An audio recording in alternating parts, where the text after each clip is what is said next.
So yeah, might as well go through the basics of what I plan on doing this stream. So I'm gonna go through a couple of client orders from, I believe his name is pronounced Jan. People can correct me, but yeah, I wanted to go through Jan's quest, and I brought Jamie along, who is a game designer, and formerly designed a free-to-play game. And I thought his expertise would be useful in commentating on the design of PSO2's free-to-play design, and certainly better than me just trashing PSO2 for the next 30 minutes. Yeah, glad to be here. It's yeah, I worked on free-to-play games, kind of in like 2010 to maybe 2013 timeframe. So we'll see how much the techniques have advanced since then. All right. I'm sure Phantasy Star Online 2 will be a sterling example. Yes, an absolutely gold standard. Excellent. Excited to learn. Yeah. I'm booting it up, so there should be some sound effects playing on Twitch. I don't know if you can actually hear yourself on Twitch. Oh, well, you can hear me, so I don't know if you're actually seeing the title screen on Twitch. Let's switch it up to the game itself. So, are you seeing what I'm seeing, which is this huge marker on top of Jan's face, which is really distracting, so I'm going to remove that. Yes. Yeah. So, yeah, feel free to correct me. I know by default a lot of people are going to call him John, or Jan, or whatever, but I seem to remember Jan is like the correct pronunciation of Jan, but yeah. So, this character is going to be our specimen of interest. You must be one of the new ARKS operative. Allow me to teach you the basics about being part of ARKS. These basics will help you not only as an ARKS operative, but on personal level as well. Running without a plan is incredibly dangerous, both for yourself and your allies. Why, when I was on, I slacked. Oh, okay, so long. Cool. So, client quest, primer on partner cards. Clear an expedition. No, I don't want this. Put or remove an item from your storehouse, and enhance your favorite gear. Let's start with enhance your favorite gear. Hopefully that actually progresses things properly. Too many ARKS youngins these days don't enhance their favorite gear. Laziness at its core, I tell ya. Makes the light of enhancing the weapon you entrust with your very life and still thinking you can fight. Pure tomfoolery, I say. Bah, just thinking about it wrestling my jimmies, so I think you better get on and go right this instant. To do what? He's asked. Ain't it obvious? Go to the lab and enhance your favorite gear. Use a grinder and get her done. Go on, then. There ain't nothing hard about this, and it won't take much of your time. Help this old man's mind put to rest, will you? Alright, I'll do this. Alright, let's did he give us... Oh, no, I don't want to abandon this. Did he actually give us an item? He didn't. Alright, well, looks like I'm gonna have to use my hard-earned Meseta to describe how grinding works. So let's take an Albawan here. So grinding is a very... So this is where I think PSO2's economy is a little strange, because when you look at how grinding works, which first off, to grind you need to have at least a grinder item. So let me see if I actually have a grinder here. Yes, okay, I have, whoops, I don't want the lambda grinders. I have 18 grinders, so that's good. You need to have a grinder item, and more importantly, a couple of weapons that you want to specifically grind for. So, an Alba Wand is probably what I want to grind for this purpose. I thought I bought a wand. Oh, weird. Here. And then you can select as many items that you want to grind to and level up your weapon. So in this case, I'm just choosing all these items I can't use. So there's like actual purpose in the lower level weapons that you can use to grind up to, and it says here right on the chart, enhancement level 8. So I'm going to do that, confirm. You get some stats on how that will change. The melee power will rise to 249. That's good, and attack power will rise to 253. Sure, I'll take it. And that's how you grind. It's super duper simple.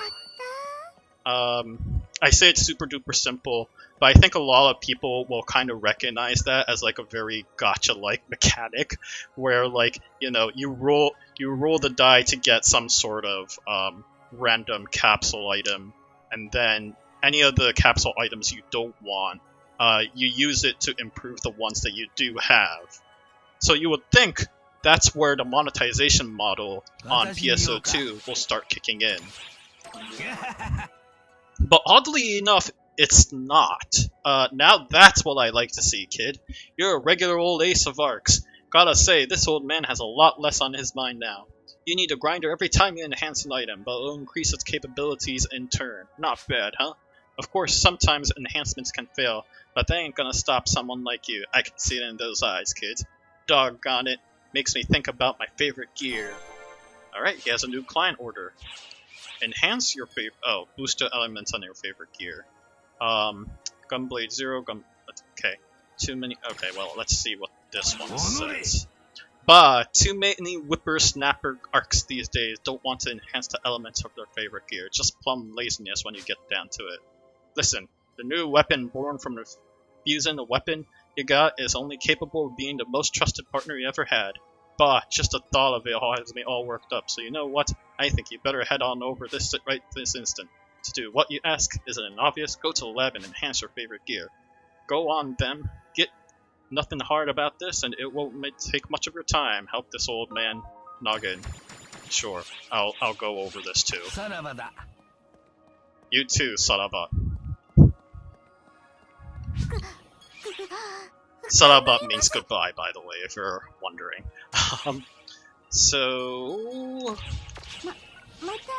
Did I not get the items?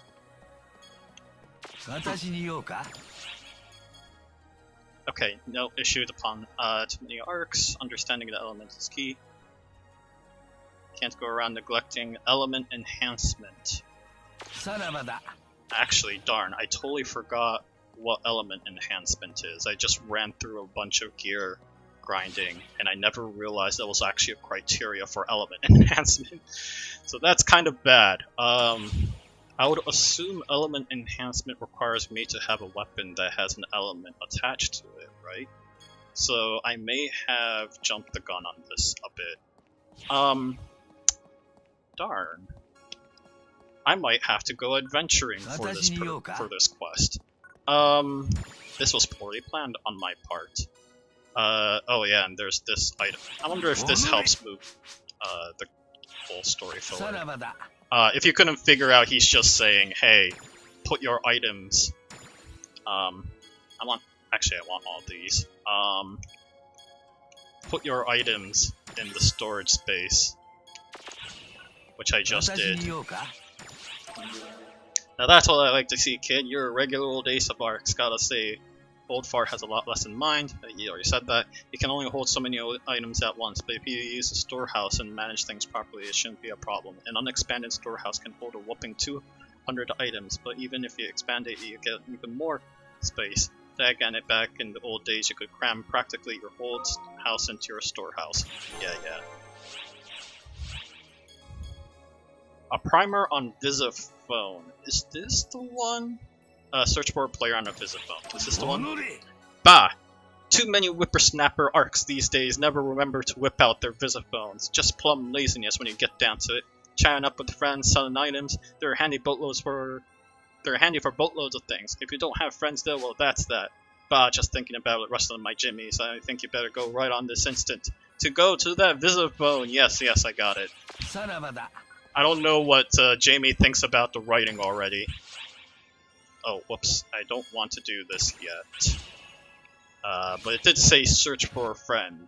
So, ARKS search, I guess player search, then I will search for Daltair.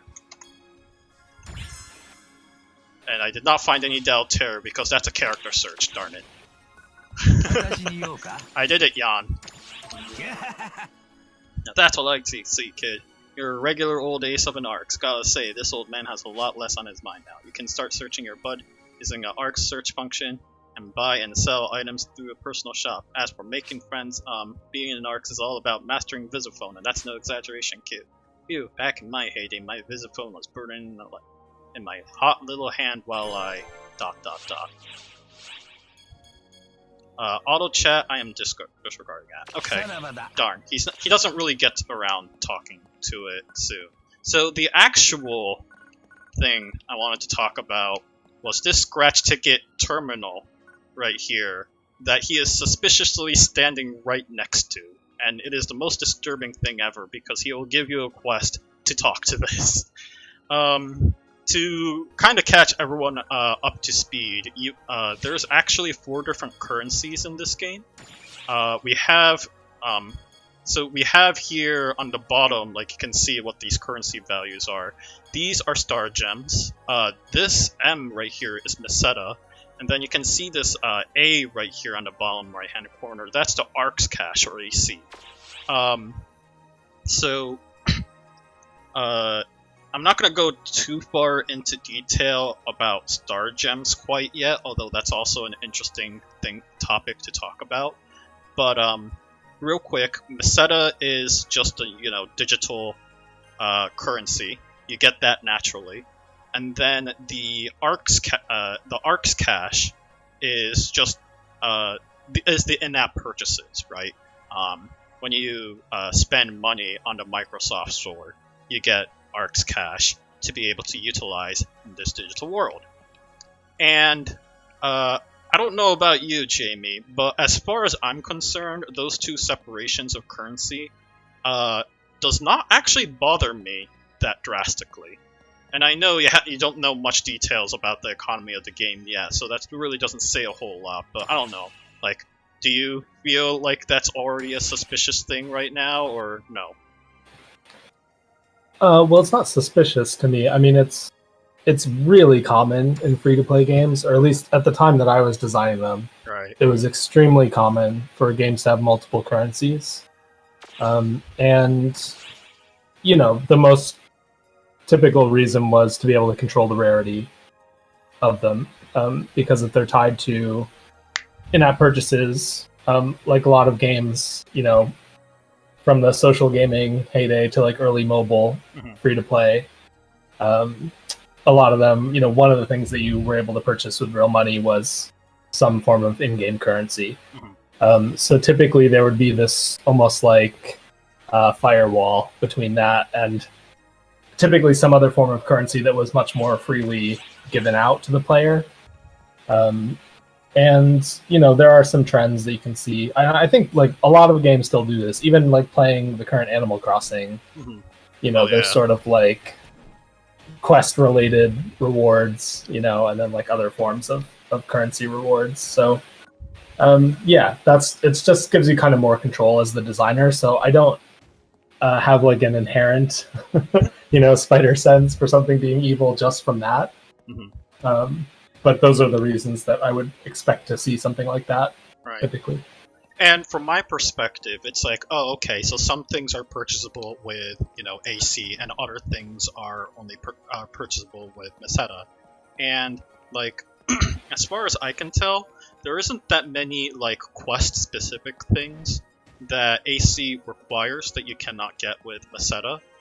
There are certainly fashion, however, that you can only get with AC that you cannot get with Meseta, right? Which, I mean, fine, whatever. It's, it's fashion, and when I say it's fashion, I really mean it. There's no enhancement in the game stats whatsoever. So, like, personally, I don't have much of a problem with that, then there's fun points. And then there's fun points and star gems. Star gems is a little complex, so I might not go into that in too far in detail, like I said earlier. But fun points is where things get ugly, in my opinion. And I don't know, Jamie, you can probably, as I describe this, what fun points do, you can probably tell me where, like, you know, it's not as bad as you thought it was, or whatever. But here is a scratch ticket terminal. And, oh yeah, there's a seaside vacation thing too. And you can spend, you know, AC, star gems, or fun scratches to, you know, scratch an item. You need to be purchasing, yeah, do you wish to proceed? That's fine. To, you know, select one of these 3 blocks and then get a random prize out of it. And I got, apparently, a pirate tattoo, which means it's fashion. And so you might be asking, okay, Taro, this is clearly loot box right here, where you have no idea what you're going to get whatsoever, right? And already it's pretty nefarious that you can use AC to get these scratch items. Like, what are the things you can get? I believe they tell you, actually. Yeah, prize list right there. So they'll actually, like, literally tell you what sort of prizes you'll get as a consequence of trying to go through these scratches. And then they'll even tell you what the percentage of getting that is. So that's already pretty badly loot boxy, in my opinion. And that's already, like, really, really ugly, in my opinion. How do you get fun points, on the other hand, is where things get interesting. Because you can get fun points for just communicating with players. Oh, okay, and there's an emergency. Oh darn, that's a good raid mission. Anyways, so how to get fun points is through communication, reviving other players, and this is where it gets weird. Logging your character on the fashion book, and if anyone leaves a like, you get fun points for that. Mm-hmm. To get more fashion points. Fashion scratch tickets. And I'm like, that is a pretty awful cycle, right? So a meme in the PSO2 community is that the end game of PSO2 is fashion. Which kind of tells me pretty nefariously that, like, fashion itself is kind of really integral to what the game designers eventually decided was going to be the most profitable way of making that game, making money off of this game. To be fair, like, at least as far as I can tell, you can't buy more fun points per se. So arguably, you could argue that, you know, fun points is something that, like, there isn't a method in the game where, like, you're forcing the player to constantly spend a lot of money on. It's technically possible to get fun points through sheer will, you know, through sheer will and luck power on its own. But I don't know. So far, what are your thoughts on hearing about that? Like, I don't know. Well, I mean, so there's not anything in there, again, that seems like completely out of the ordinary from what I would expect in other games. There certainly seem to be more different types of currencies that I'm seeing in a lot of other examples, but it's interesting to me. I mean, you know, an in-game currency, like one other way of thinking of it from a design perspective is it's, you know, it's a thing that you can reward the player with, right? And anything that you can reward the player with is an incentive. So you typically tie those rewards into activities that you want the player to perform. And those could be activities that are somehow directly monetized or not, right? So, for example, it sounds like from what you're describing, I don't know if I'm completely absorbing like all the details of it correctly, No, it's fine. You can let me know. But the sort of fun currency sounds like you said, it's tied in with a lot of like social interactions. Mhm. Are some of the main ways that you get them. So it's a currency that incentivizes a lot of like you interacting with a lot of the other players in the world. Mhm. And then it seems like the things you can utilize it for are also things that, you know, would tie in with what players that want to socialize would often be interested in doing as well. So like I imagine the kind of Venn diagram between those players and the players who want to do a lot of like customization of their look and their fashion would be like a pretty high degree of overlap, obviously not like one-to-one. So it's interesting to me that it seems like they're kind of having, you know, almost like a dedicated currency for like a certain type of play style, if you like, that they clearly want to incentivize. I guess for me, where things get like really nefarious is that there are these, like, for example, Seaside Vacation, Shining Heroes, and Silken Dreams. There are these like specific fashion styles that you can only get through AC by paying, and even then through a loot box system to get the fashion that you want to post to the fashion book so that you can get more fun points. Right. It's that cycle, I guess, that I'm most concerned about. Yeah. No, that makes a lot of sense. So independently of, you know, having the particular currencies for certain things, then there are, you know, the methods, like what are actually all the steps involved in getting it within the game. So certainly all the things about the kind of lottery scratch-off stuff is, well, it's not unusual. Yeah, no, I wouldn't I say think it's to see in either. free-to-play games, unfortunately. It is something that I am not a fan of as a designer. And I can understand why like a lot of players don't like it. I also understand why a lot of free-to-play games tend to include these things. Right. In that, just like if I can take a little bit of a step back and just talk sort of about the design methodology, that at least the sort of traditional approach to designing these games, from the time that I was doing it, you know, a lot of the sort of quote unquote best practices, if you like, for designing free-to-play games came from the people who had early success with like social games, you know, like free-to-play web games on like Facebook and things like that. So that was, you know, things like Farmville and, you know, the things that Zynga was doing. So, you know, a lot of people who were trying to just sort of go into a gold rush in that space just sort of copied what companies like Zynga were doing.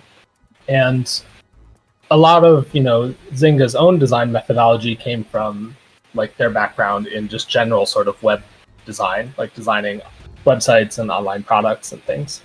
And then the kind of other main thread of like design thinking in this area came from the gambling industry, just straight up. So, you know, a lot of the techniques inherently were just about, you know, tracking a lot of data around what the players were doing and then sort of like, quote unquote, optimizing the design for a certain outcome. And, you know, certainly the more nefarious studios are the ones that didn't have as many scruples about, like, if they're just focusing on maximizing those numbers, then there are, you know, methods of getting people to spend money that, you know, there's lots of these sort of psychological tricks and hooks. Right. And quite honestly, the gambling industry, that's like what they're all about. And they've refined those techniques over a long period of time. So what you end up with is like a lot of the design for these things converging. I think more and more, if you're just trying to optimize those numbers, like you kind of lead back to the same design. Eventually you end up with like a lottery system or gachapon, like that have all these elements that psychologically do tend to keep people coming back and spending money.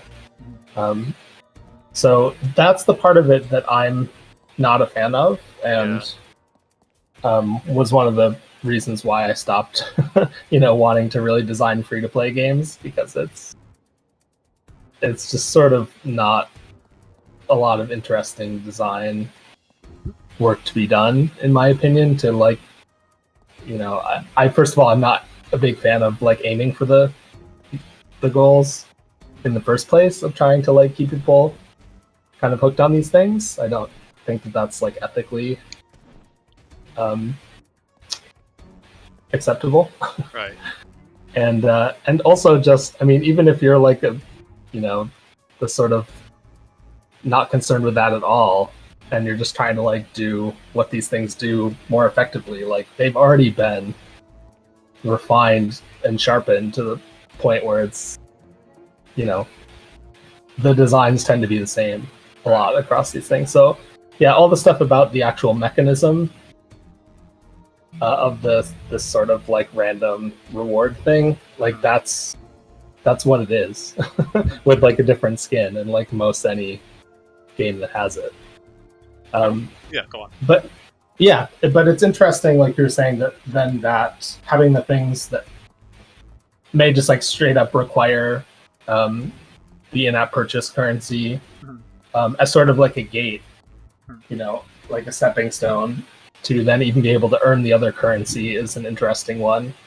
It's almost like, I think sometimes a way of hiding that, like, you know, if you can first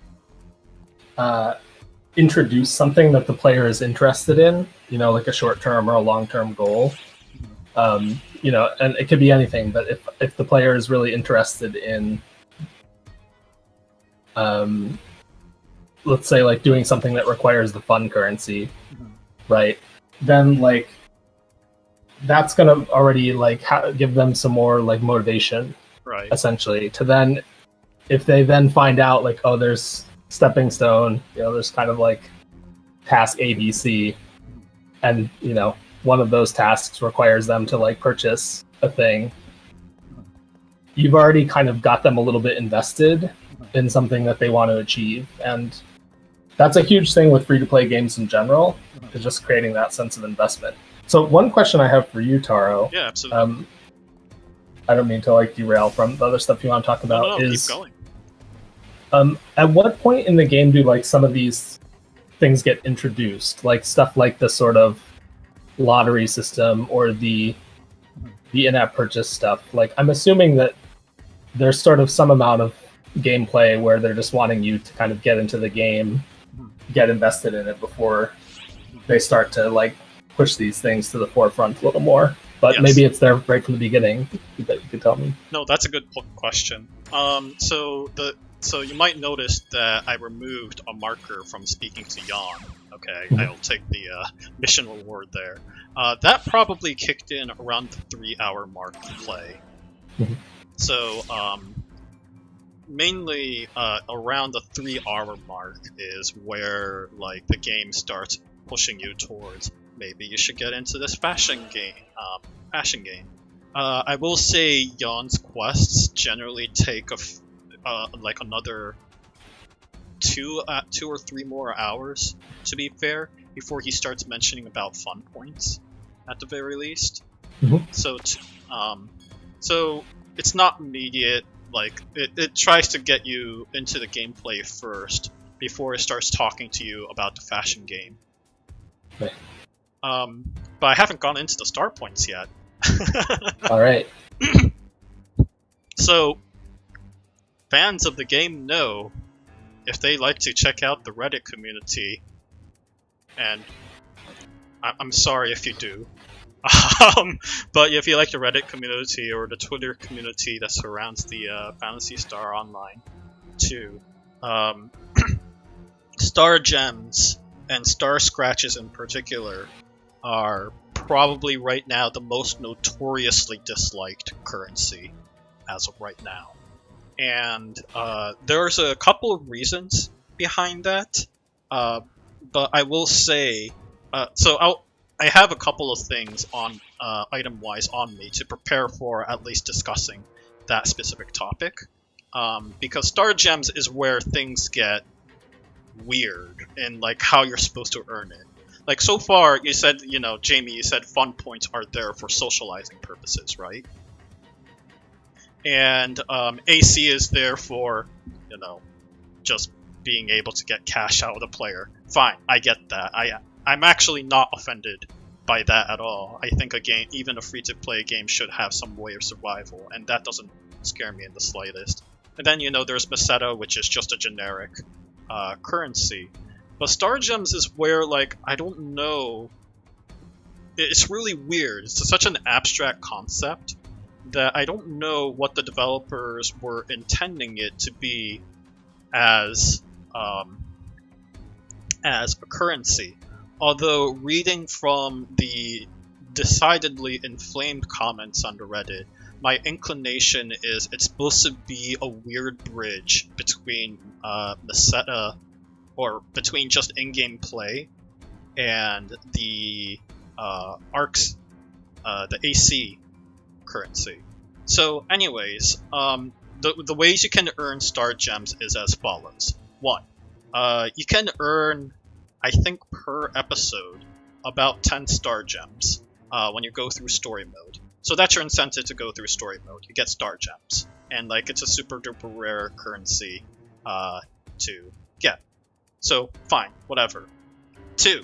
You can get Star Gems through, through the Visiphone, where, on Twitter or whatever, the company will announce, if you do this, you can get some Star Gems tickets to redeem.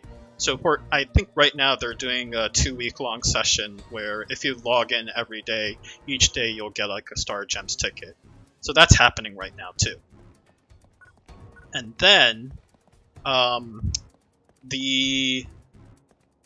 trying to think of one other place where you can get Star Gems.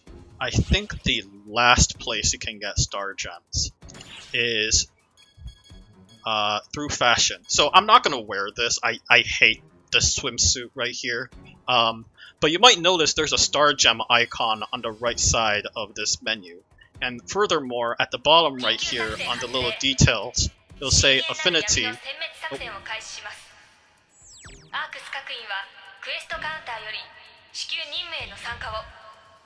Sorry, I was going to let that announcement finish. So where was I? I said that there's a little Star Gem icon right here, and furthermore, there's this affinity icon and a meter on it to get, and you'll be like, okay, well, what does this mean? Apparently, the way this works is that if you wear that swimsuit fashion for 22 hours, this whole meter will fill, and then you'll get an menu option right here to acquire that Star Gem. And for those wondering, hey, Taro, where did you get this swimsuit? Well, thanks for asking, because alas, I got it out of this one very rare AC scratch ticket that I got for free going through the mission pass that they refresh every month. And so, that is the part where I have, I have opinions. I don't know. Are you following along with what I'm saying, Jamie? And what are your thoughts on it if you were able to do so? Because Star Gems are actually legitimately rare in this game. Right. You have this SG shop where you can actually get some, actually access to what is usually locked behind a premium monthly membership. So these include material storage, which I never really had a need to use, extend storage, the Mission Pass gold ticket. So I'm Mission Pass, as you know, is an idea inherited from what is it called? Fortnite. And I'm trying to find it. Where is it? Oh, here it is, Mission Pass. And so the gold pass makes the bottom row accessible right here. Normally it's not accessible for free players, but you can just spend 200 Star Gems to be able to grab this right here to access the bottom row. And what would it normally take for you to access the bottom row? Is there another way to get there? No, there isn't. Oh, the other way, pardon me. The other way is actually paying. Right. Okay. The monthly, actually paying the monthly membership for playing, for subscribing to and paying for the game, which again has a lot of other benefits that I could make a long list of, but long story short, they make it easier to play. I wouldn't say drastically so. It's actually rather inoffensive. Yeah. Okay. Well, that's all interesting. It did bring a lot of things to mind, actually, like a few that I've probably already forgotten. Oh, I'm sorry. There's a lot. No, not because of anything you did. Obviously. Just because it connects with like a lot of things that I've seen in other games. Mm-hmm.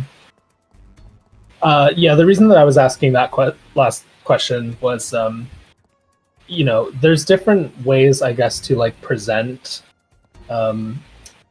different in-game currencies and things that are tied to in-app purchases to really like affect the way that players perceive them, and how like annoyed they will or won't get about them. Right. And like a really common technique from like traditional free-to-play games was to, try to create the perception that there was nothing that was locked behind a paywall, if that makes sense. So the idea was always like, well, if you work hard enough, you could earn enough of this currency to just access that stuff on your own. So it's sort of like this was the most common type of in-app purchase in like the social games that were based on like timers, which for a long time, and I think to some extent still on like mobile, is still like a common form of monetization. But for a while, it was by far the prevailing mode of monetizing users, and that was basically to monetize your impatience, right? So it was always like spend some money in order to, shortcut getting to something that you want. So you needed to have created something, again, that goes back to what I was talking about before about like you need the player to have some goal that they are invested in, and then kind of have them often like start to go down the path of doing that through the non-in-app purchase route, and just get bored or frustrated enough with it to put it inelegantly that like then that's when you can kind of start presenting like, hey, there's this other easier way to do it. You can access this like lower row of stuff, or whatever it might be, if you just like spend a little bit of money. And that is so spending money to like speed up a timer was like sort of the traditional form of that. But you can think of grinding in a similar route, right? Like there's a certain rate, like maximum rate at which you'll be able to kind of grind through whatever the requirements are to get some reward. And so anything that helps you kind of speed up that process is like another manifestation of that design technique, I'd say. So there's that element. The other thing that, I was thinking of as you were kind of describing the way this works is, to me, this is like what I used to think of as like a quest currency, this star gem thing. Right. It's not that it's always tied to quests, but the most common form of having multiple currencies in a free-to-play game, at least when I was doing it, was you have two currencies typically, and one would be sort of like the one that you have the most of right now. I can't remember the name of it, but the one with the M. Meseta, yes, that's normal digital currency. Right. So that's the one that you could just kind of give out, as like sort of for anything, you want like little frequent tiny rewards for doing all kinds of like frequent activities within the game. That's the one that you can just kind of not worry about, having too much of it within the world. But then you kind of cordon off certain things with like a premium currency or a quest currency, and that's the one that you really control the rarity of quite strictly. Often to the point where, like you can only earn so much of it within a certain amount of time, and there may even like only be so much of it available until you like really need to, from a practical perspective, start purchasing it. So that to me is what it's looking like. Yeah, because Star Gems is doing. You're right, because as far as I can tell, from a player's perspective, it's incredibly arbitrary when you can earn it. Right. And so, I mean, you still see that. You see that even in games that aren't free to play, but that have utilized some of these design techniques. And to me, like Animal Crossing is the most recent example I've played, where as I was playing it, I was like, wow, these are like all the techniques, that I used to use and that I kind of learned to apply from what was quote unquote like best practices of free-to-play games at the time when I was doing it. So like, yeah, like Animal Crossing has this kind of quest currency that you can earn, and you primarily do it by completing short and long-term objectives. And then it has this other like more frequent currency that you get all the time. And so that's not tied with in-app purchases necessarily, but it is still tied with incentivizing like common types of things that most games want to incentivize players to do on some level. And so I think that that's like something that you can think about as you're playing these games. Just, you know, if you want to kind of boil down, like to try to get some insight into, you're trying to think about why is this thing in there? Think about, again, like the fact that a lot of these games are designed based on a data-driven approach, like looking at what a large number of players do and trying to make changes to the design that are going to improve a few key metrics. And the most common metrics that these games are optimized for are the ARM metrics, ARM, and that's acquisition, retention, and monetization, right? So monetization is the one that's like the most direct and obvious, right? It's like how much, what's the average revenue per user or average revenue per paying user. But then the other two kind of are also quite important and tie into that. So retention is just, you know, you want players to keep coming back and keep playing the game and playing it as frequently as possible. And the more that you're able to retain your players, the more chances you have to monetize them. So when you're talking about the fact that like star gems, one way to earn them is to like come back every day, like that's a very obvious example, right? Of just like a direct, like here's a reward, we're going to give you something that's rare and difficult to acquire through many different means. Like just if you keep coming back, you stay invested in the game, stay in it. So that's a direct example of like a retention mechanism. But a lot of the other things that are being incentivized, the sort of social interactions and things like that, are also a way of retaining players who like derive enjoyment from that. So that's why, you know, one of the reasons why there's a lot of this incentive to perform all these other activities that involve you interacting with other players in the online space. And that's also can be another prompt for players to come back, right? And then acquisition is, you know, just all about trying to like reduce the cost of getting new people in the first place. So, you know, you can think of it like a glass, basically. Like acquisition is, you know, you're pouring the liquid in. Retention is like how big is the hole in the bottom. You know, and then like monetization is just like, well, they're in there, you know, how many of them are actually generating like monetary value for you. And most, if not all, of like the mechanisms that are in these games are trying to improve one of those elements, right? If not multiple. So anyway, I think, you know, to me the star gems, like certainly the come back once a day thing, right, connects with that. And that's like a limited time thing too. So it's like it's entirely what you said. It's within the developer's hands on, you know, how much you earn it. Right. And, you know, really everything is, that's the thing to realize, right? So, right, like within these games, when you have a sort of gachapon or a lottery, anything that's a randomized reward, like developers have really full control over the scheduling of those and the randomness and the extent to which like it actually is random, you know, or the extent to which it like isn't behind the scenes, because it's really the developers can kind of fiddle with those levers to their heart's content, at least to the extent that there's not like laws dictating what they can do in different regions. So that's where, to some extent, like within games, it's you have even more control as a designer over, right, you know, when the player pulls the lever or opens up, you know, the crate or whatever, like exactly what's going to be in there. So that actually allows me to talk a little bit, and this is incredibly brief, a little bit about the Steam release that's currently planned for PSO2. It's region locked, and specifically the European regions that have stated that loot boxes equals gambling and therefore has to go through a lot of country restrictions are the ones that PSO2 will not be released on Steam. So that even goes further. What you're saying is further connects with that specific event as well.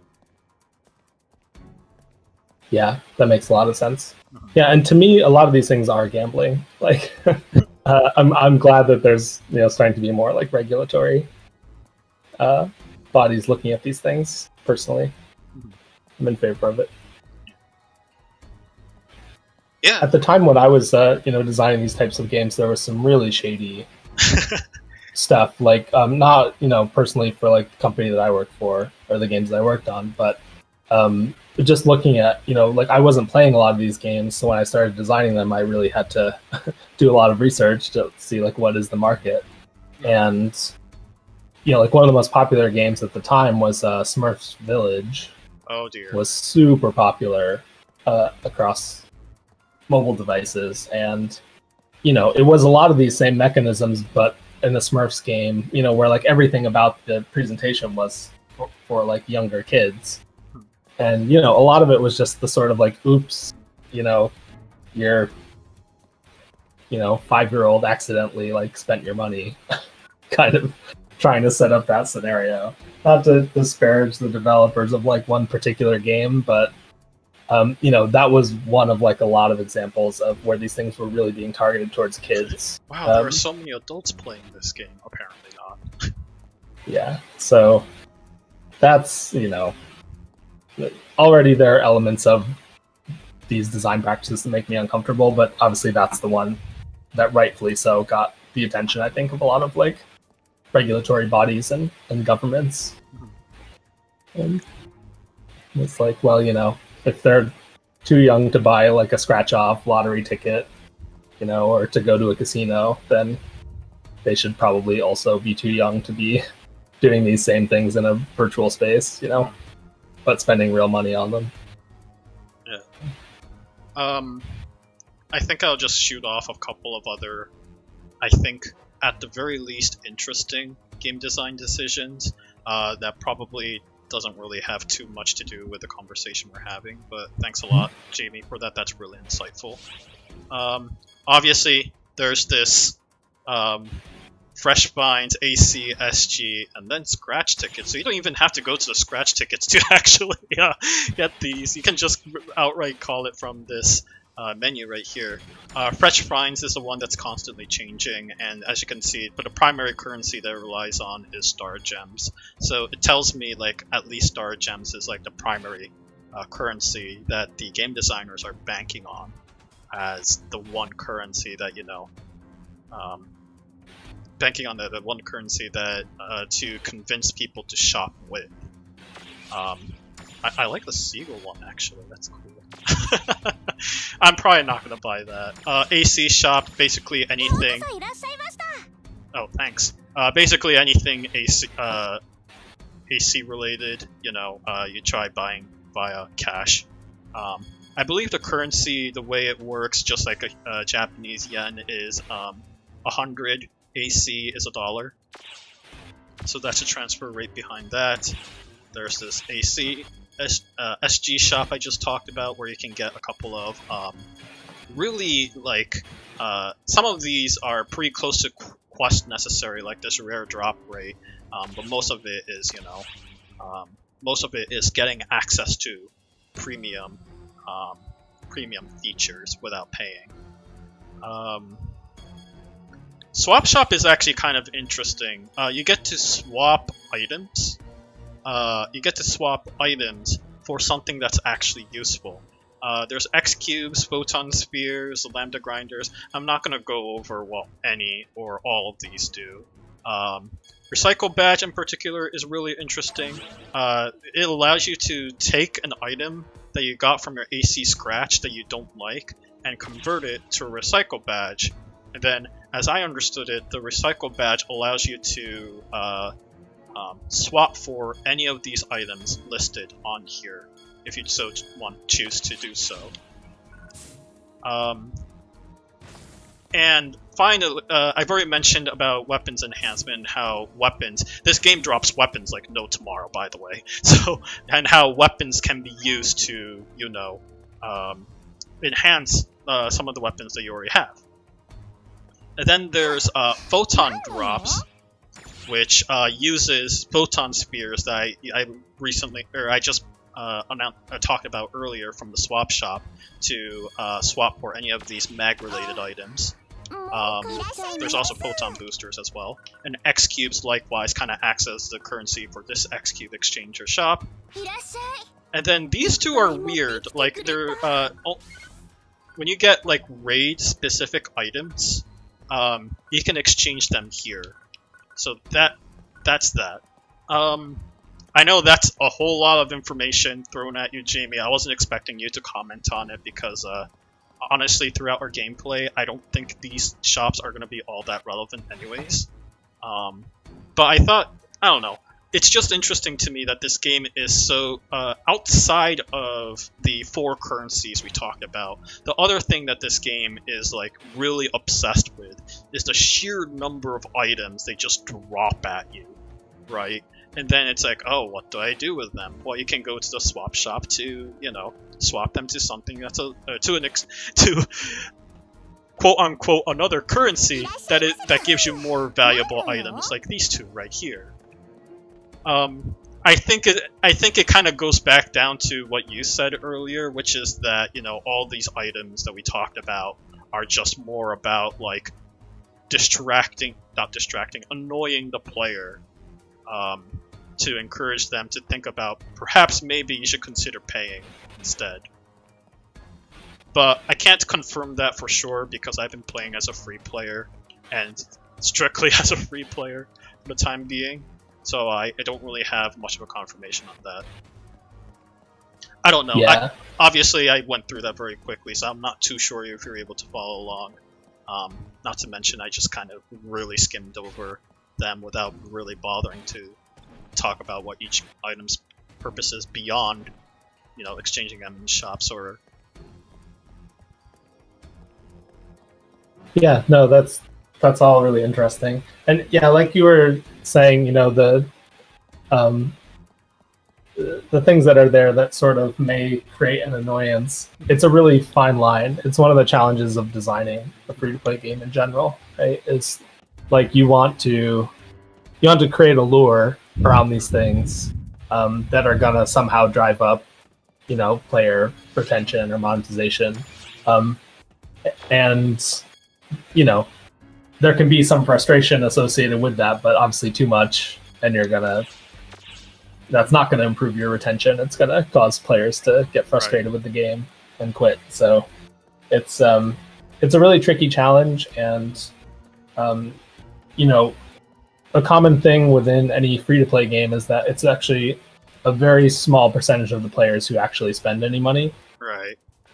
So the vast majority of the player community, in most, if not every game that I'm aware of, is players who are just playing entirely for free. And obviously they create value, tons of value as well. Like the existence of all those players helps to retain all the other players, and it sort of has this symbiotic effect, or like an indirect but very real effect on those metrics. So it's not that game designers of these games don't love you as a free player. But yeah, it's sort of a balancing act within your progression system of how much to kind of push that stuff. But yeah, the last kind of technique, I guess, which we talked about a little bit, which really helps, and you'll see it across tons of games, is the open loop. Oh. And that's basically just a term for like a task that's partially completed. Mm-hmm. And that's one of the best sort of like retention mechanisms that there is. There's something about our brains that just really doesn't like to leave things unfinished. Sometimes it can be satisfying, but if we feel like, oh, we could have gotten there, then that's something that keeps people coming back. And it's something that you see. So again, like going back to Animal Crossing, I know it's like, apologies to people who haven't played it. But, you know, there's the whole quest mechanism with Animal Crossing, and there's all these different quests, and the idea is just to give you the satisfaction of being able to complete some in any given session, but to still have some that you've kind of begun but not quite completed yet, so that, you know, as soon as you're thinking about starting it up the next time, like, you have something to come back to, like, oh, I was almost done with that thing. Like, that's a really good retention mechanism. And it's also, you know, incidentally, the reason why companies will have things like, you know, the 10 stamps to get, like, a free, you know, sandwich or whatever it is at a restaurant. It's because if you have that thing where, like, oh, I'm at, you know, 8 out of 10, like, that's a retention mechanism to keep you coming back. So you see it in all, once you've kind of become aware of these design techniques, you see it everywhere, like, not just in games. So yeah, it's although I don't design free-to-play games myself anymore, I think it's an interesting topic that anybody would, like, get something out of, you know, reading up on a little. Definitely. Yeah. Cool. Yeah, thanks for having me on to chat about it, and thanks for showing me that. It was really interesting. I need to get going, but have fun. Yeah, absolutely. Makes sense. Yeah, thank you a lot, Jamie. Everyone, give Jamie a virtual hand. Yay! Yay. Take care. Alright. It looks like Anthony is already itching to get on an adventure. Let's see, how do I add Anthony to our party? Nothing from the chat. Alright, sweet. Cool. So yeah, this is essentially replacing our story mode for this specific episode, because I expected this would take a very, very long time to discuss about. There's just so much interesting things going on. But I think that now would be a good time to start getting back into the loop. There is one thing I really want to go over very, very, very briefly and very, very, very quickly, which is, hey, I completed this quest off-screen, which is the subclass permit trial. I'll talk about the subclass while we're adventuring, so we're not constantly bored. Hi, I received a complete report and must congratulate you on your success in the trial. From this moment forward, TVGS, you have access to subclasses. With access to subclasses, you will be able to widen your options on the battlefield. However, I would ask you to remember that access to new opportunities is not an indicator that you have grown any stronger. Keep that in mind. We wouldn't want you rushing into danger and getting yourself killed. Got it. I will go over what subclasses are. In the meantime, let's grab a subclass real quick, and then, yeah, Anthony, we will head out very quickly. Change class, and so to change a subclass, you can just go to the, you know, subclass guy, as class guy, and select it. I'm gonna choose Hunter, based off of the research that I did online, which seems to be the best subclass for Detector. As of currently, that is likely to change next week when episode 4 comes out. In the meantime, let's go do some quests. We are going to subquest. Did we finish? Yeah, we just finished that. Okay, so that would be a good time for me to go to an expedition on the Volcanic Caves exploration. Alliance.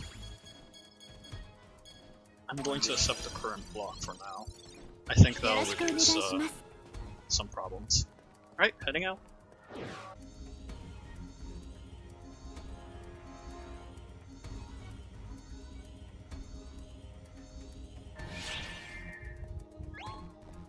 Are you ready, Anthony?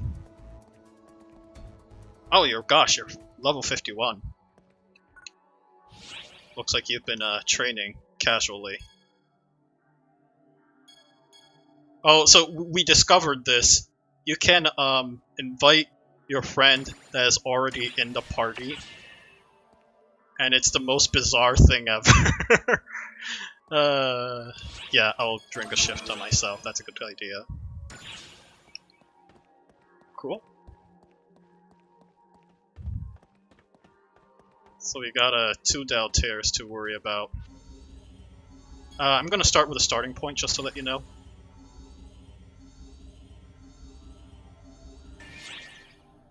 Chris, are you hearing Anthony, or is it just me? Not speaking. Oh, okay, cool. Now I can hear you. Sweet. Alright, so just get to the final area. Why did I choose this weapon? I don't want this weapon. And most of these enemies are super weak to ice, so let's use that.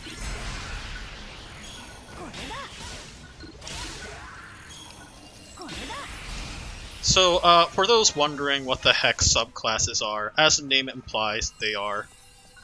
Oh wow, what are these? Oh, I should actually talk about that at some point too. We'll worry about that. Alright, moving on. So, subclasses. As the name of subclasses imply, you should also consider harvesting. Gosh, I'm getting so badly distracted. The idea of subclasses is to unlock skills, and specifically skills on your skill tree, to make it available to your character as well. Oh, okay, it's Bizbolts, so we just want to make sure that we don't get hit by magic.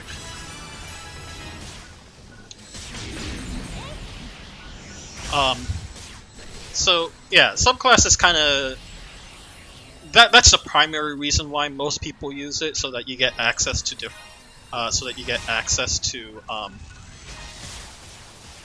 the skills that are available in that subclass and apply it to your own character. However, subclasses are also useful for leveling up a character you want to play as in the near future, because you can have these two classes being leveled against each other. Finally, 20% of the stats that, if you were to choose that class as your main class, will transfer over as a subclass. What it does not do is let you give access to, class-specific weapons.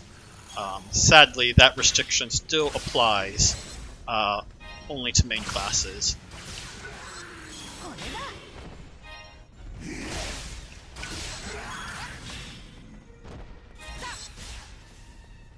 So yeah, I did do a little bit of research in regards to what's involved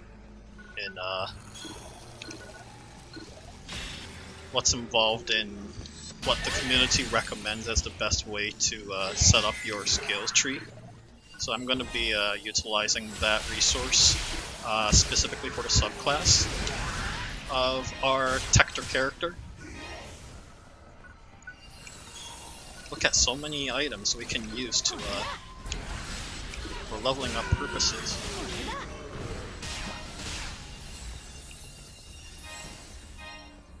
Sweet. Oh, the exit is the other direction. Whoops. I don't know, Anthony, do you want to kill more stuff, or do you want to start heading towards the exit? Or heading towards the next area? It's too easy. Hmm? It's too easy. It's too easy? Does that suggest that you want to go to the next area soon and fight the boss instead? Yeah. Okay, cool. Sorry, I've been struggling to try to explain subclasses. It's a perfectly fine game design decision. What subclasses are, I mean. In my opinion, it's a game design decision independent from free to play. So no qualms or questions from me. I forgot I cannot double jump yet. Oh, that's so bad. Alright, moving on to Cave Area 2. Sweet.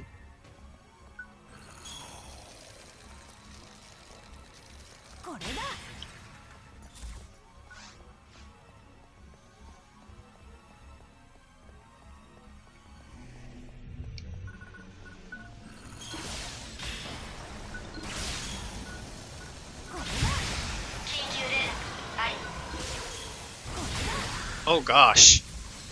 You were saying this was getting too easy, right? We got a boss here. Emergency! Code due!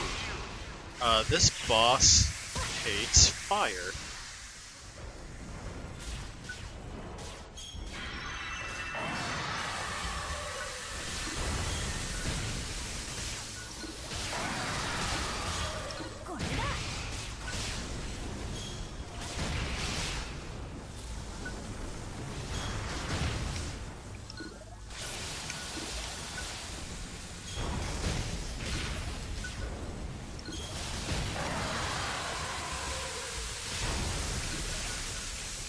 Maybe slap it? Okay, no, that did not work.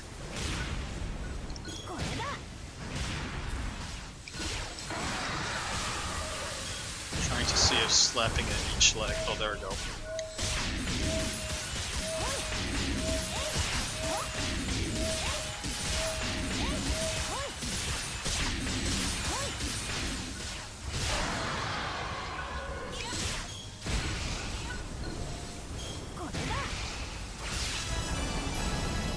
Nice, well done.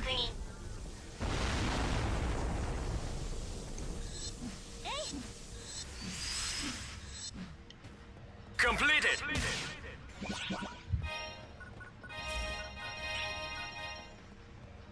Nice. Oh, I don't know if I had some, oh, I can learn these. Yay!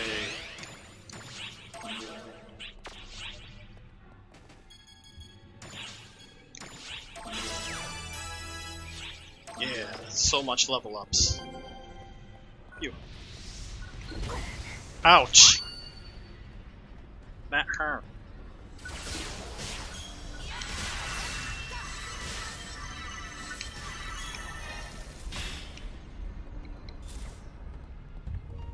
Circle around that.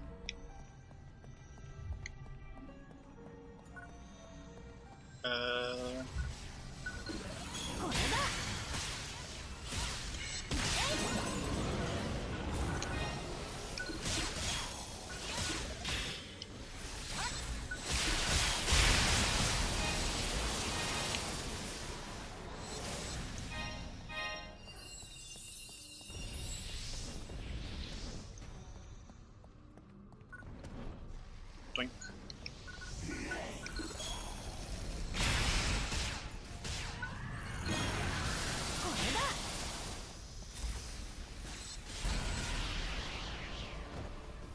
Nice. Picking up strange signals. It's not strong. The Watchers surroundings everyone. Those are deeds.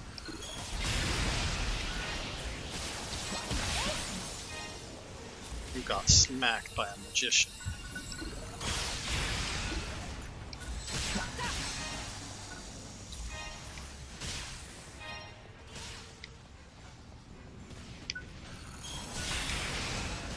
That didn't quite work out as I hoped. Okay. This does not look like the way forward.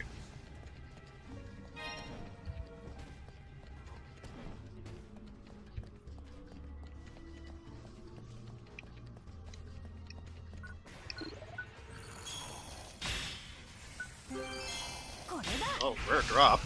Where? I want rare drops.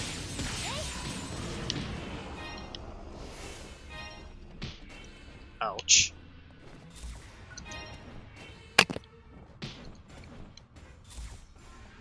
Oh, there it is. Is that a wand? No. That's a dual blades. Darn it, I want that dual blades. Oh no, I don't like that.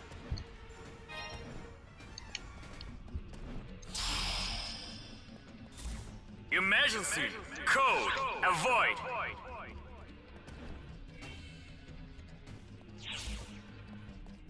Alright, I'm chasing after you, Anthony.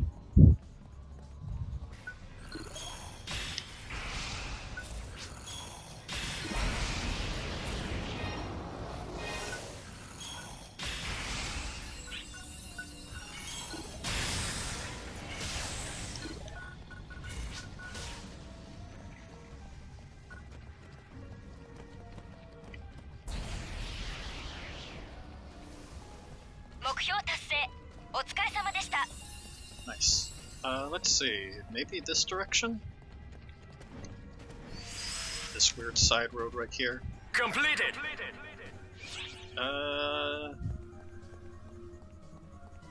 Not exactly optimistic about this direction. Yeah, it seems like that's a dead end. Oh no, this is the exit. We found it.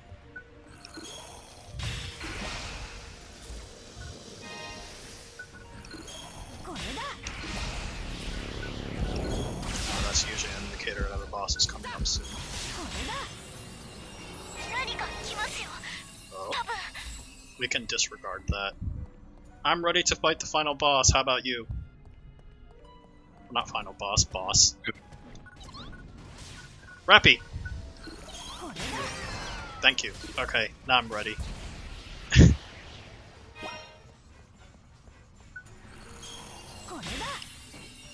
That was a little pre-early, but whatever.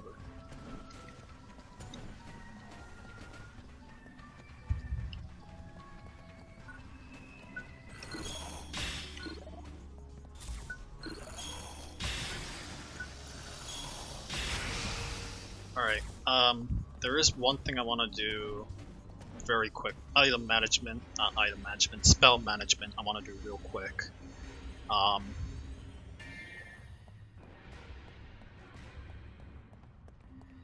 Let's fix up this sub-palette. Sandverse, I'm gonna change that to a Moon Atomizer, because, as it turns out, I did in fact, it's not here? I did in fact learn D-Band, off-screen. Other things, activate Photon Blast. I should consider using that. Wand Lovers. And Reversey Field. Sure.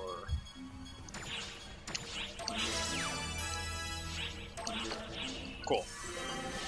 Sorry that took so long, in theory. Oh, interesting, I got that. Okay, well, we'll get to that. I got the thing! Yay, I got the thing that I like. That will allow me to talk about a few more mag stuff that hopefully will not take too long for me to discuss. Oh, right. Here.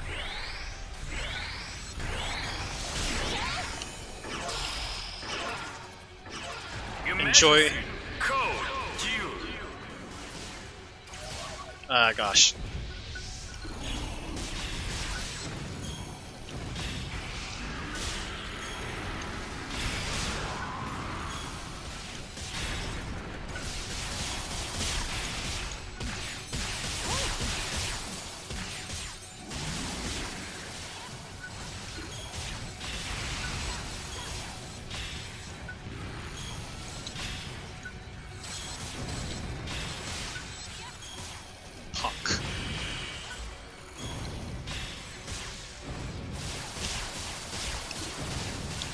Take that.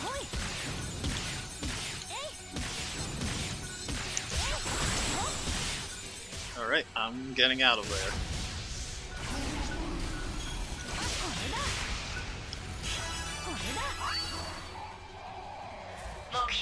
Well, that's how you get fun points. Everyone discovered it now.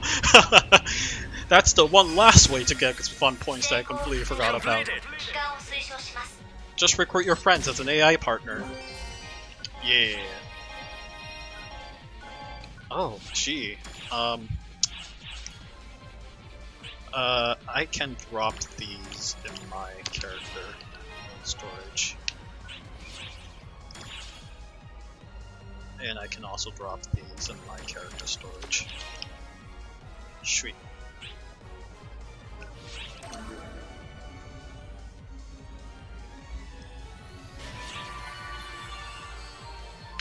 Nice. Huh, weird. Okay, apparently that sheet comes, is across accounts. Interesting. Oh, Ready when you are.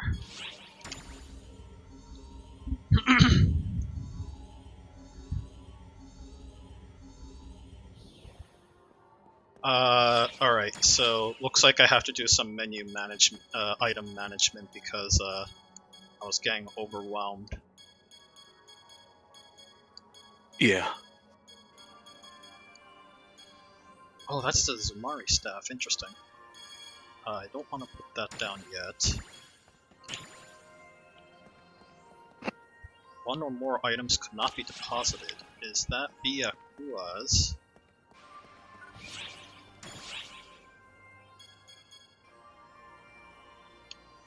Oh, no, that's not a big problem. Never mind. Looks like I have a clone request. Oh, yes.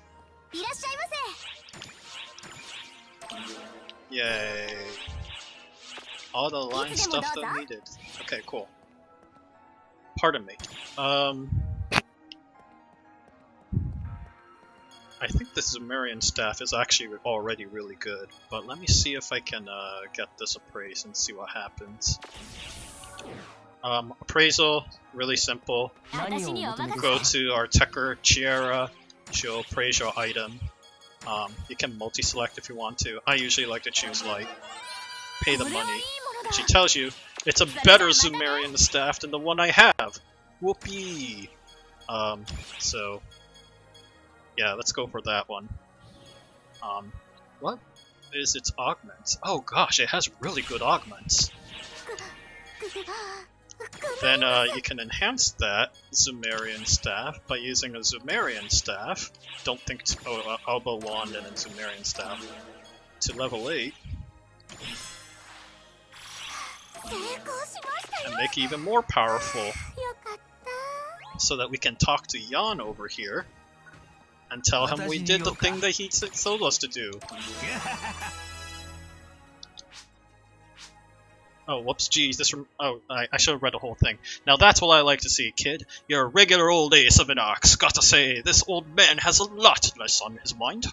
The maximum element level varies depending on the weapon, but higher it is, the more powerful it is. Geez, this reminds me of good old days when I had elements coming out of the wazoo.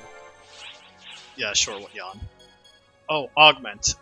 This is actually cool, but oh, whoops. I'll read through this. Bah, too many whippersnapper ARKS these days don't get around to augmenting their favorite gear. Just plumb laziness, I tell ya. Don't those youngins know that it's only after their gear gets unique abilities that's worth being called reliable? Bah, just thinking about wrestling my Jimmy, so I think you better get on and go right this instant. To do what?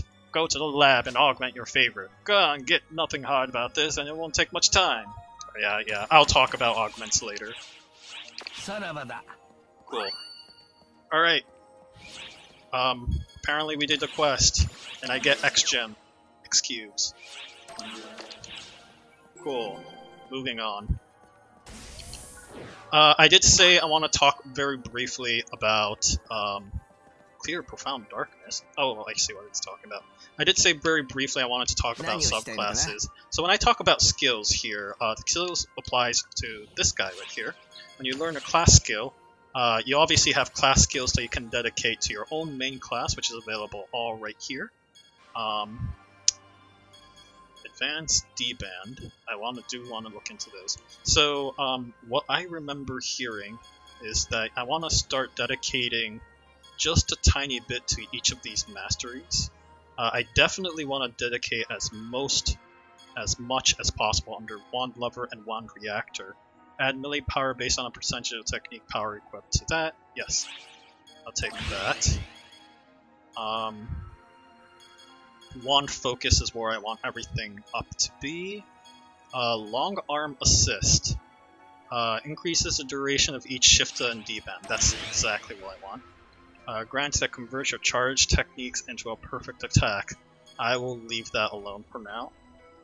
And like I said, I do want to start dedicating stuff into Advanced D-band, because this is supposed to be a support class. So definitely want to start focusing on that. Once I get enough of these PP, I do want to start dedicating to these Dark and Level Mastery. However, I've chosen Hunter as a subclass, and since I leveled up 8 times, I get 9 SP, 1 for the first use, and then the rest for all sorts of fun stuff. Let's see, I don't care about any of these. Where is it? Iron Will takes 3, so I want to... yes, that's fine. No.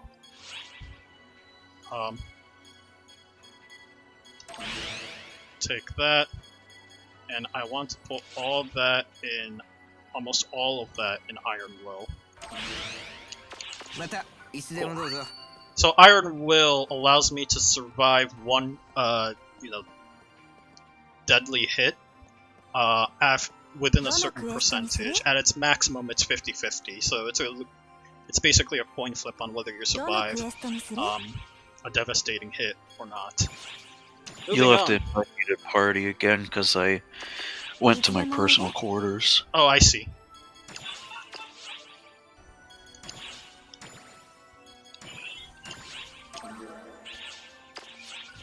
I'm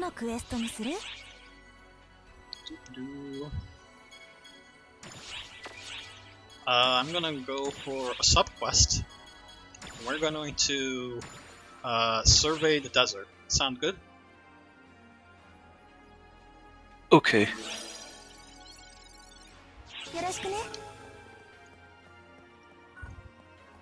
Cool.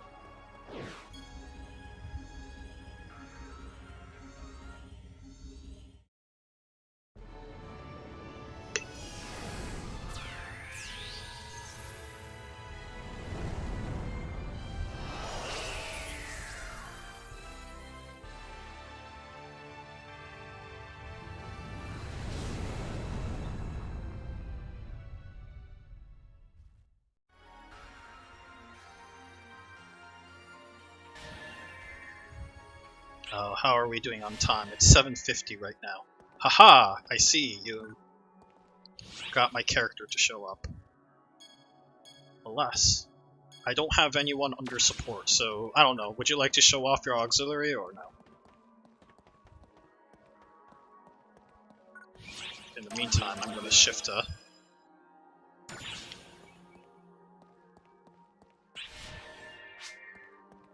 It's a pleasure! Yes, Vice. Alright. Let's see. How am I looking on items? Okay, yeah, I need to actually start using a couple of these. Yeah, okay, I understand why now the game was complaining I have too many things. Let's see how I want to do this. I'm going to put this in the to actually start utilizing these.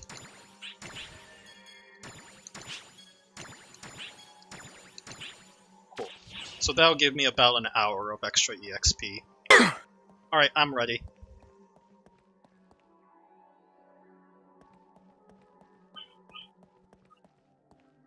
Ready?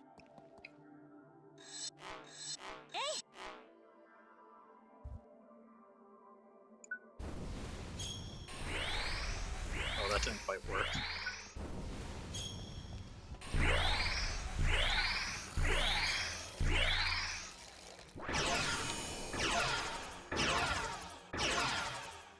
Cool.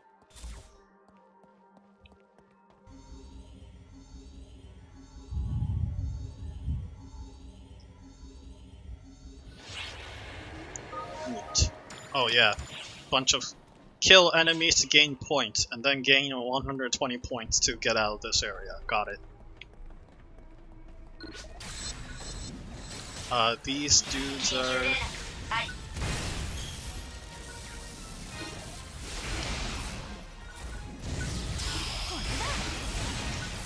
Emergency! Code! Attack!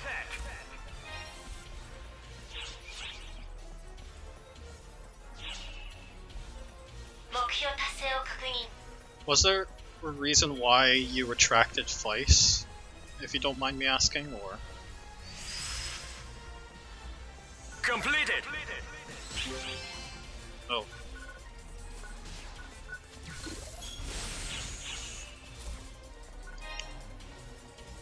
Because he's level 16. Oh, that's fair.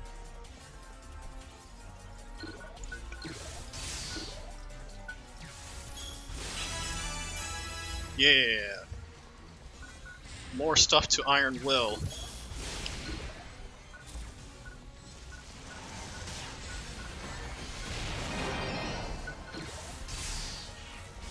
Oh. Right, bug types are weak against fire. Yes, fall spawn. Fall spawn acts under the Pokemon elemental logic. Cool. As you can see, the desert is mostly filled with robots, and this is Lilipa, by the way, the planet name, which is interesting. Oh. Apparently I keep missing the fun.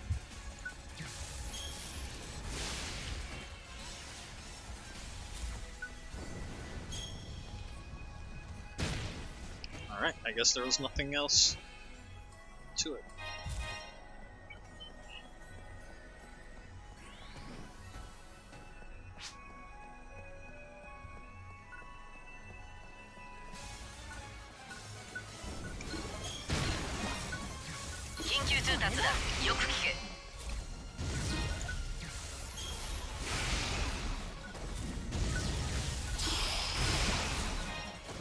Emergency!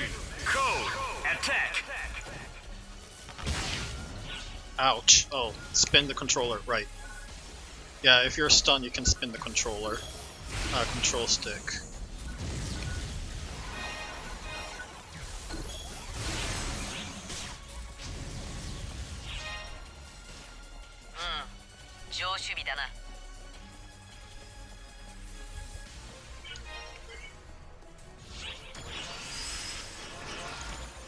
Completed!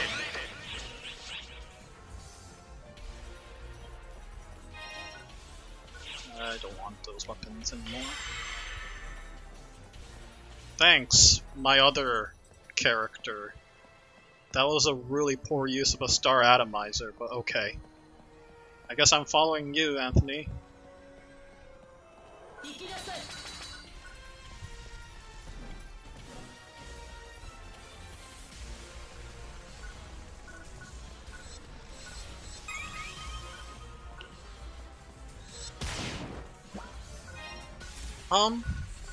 Yeah. Let's see. How has things been?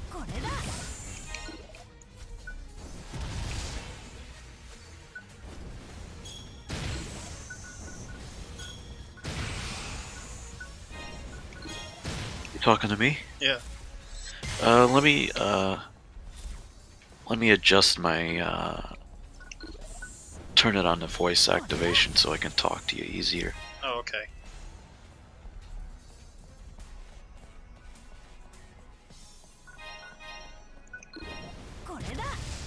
And since Chris, I think you're still online,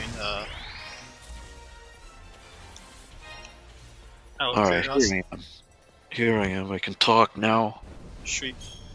I had it on push to talk, and it's hard to do that when I use a controller to play, so... Yeah, me too. I am still here. Sweet. I've been doing okay. Yeah, I've been recovering from a lot of not so great news.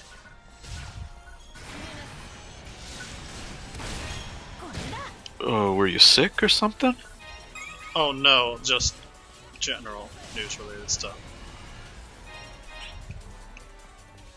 And by news I mean like national news. Oh, okay, yeah. Not gonna go further into detail.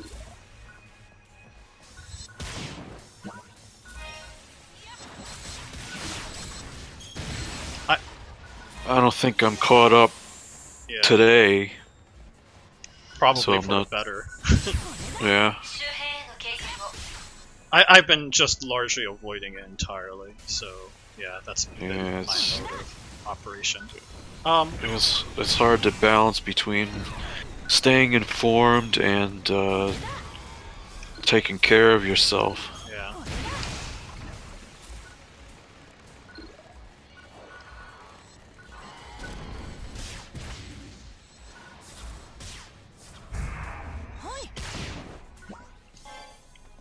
I don't know.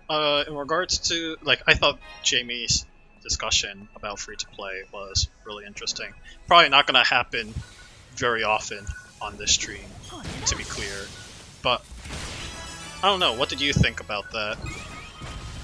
Was that something like you've already heard of, Anthony, from him? And since you're both good friends? I wasn't here for the whole discussion, because I went away and ate dinner. Okay, good idea. I'm not gonna lie, that was a long discussion, but I hope it was very interesting for a lot of people.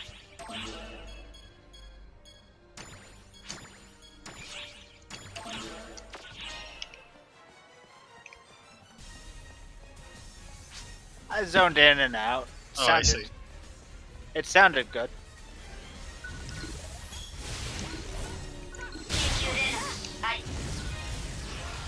Oh, nice. We're done.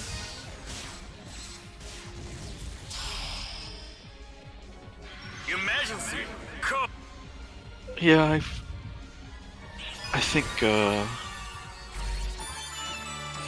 feel like I've, heard him talk about that stuff before. In regards to other games and stuff. Yeah, definitely. Alright, well, I'm gonna head out soon. I'm probably gonna, yeah, you know what, I am going to do that. I'm gonna quickly put in some subclass points into Iron Will again. Because Iron Will is going to save me a lot, along with Automate.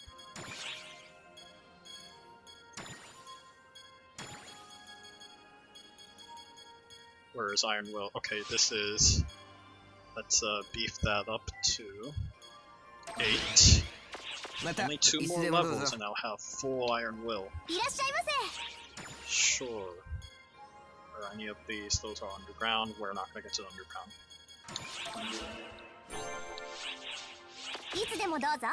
Alright, I'm ready now. Well, I think I'm ready. I'm gonna have to do some item management right after this, actually.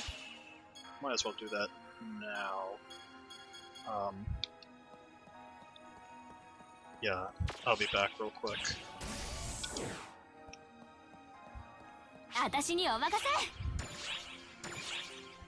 I like to appraise things so that I can enhance my current weapon. Oh, Yeah. Lambda Arrestus. Can I equip that? No.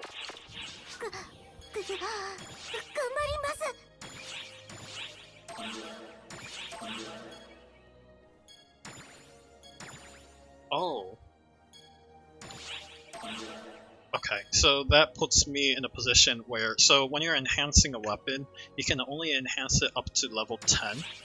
I should have actually stolen a couple, you know what? Yeah, there's so many gun blades, I should use that as a demonstration instead. It'll save me slightly more money, or weapons. That gets me to level 9.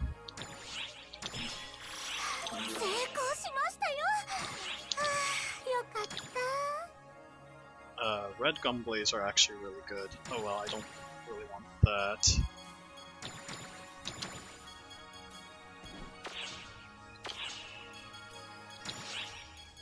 Doo-doo-doo.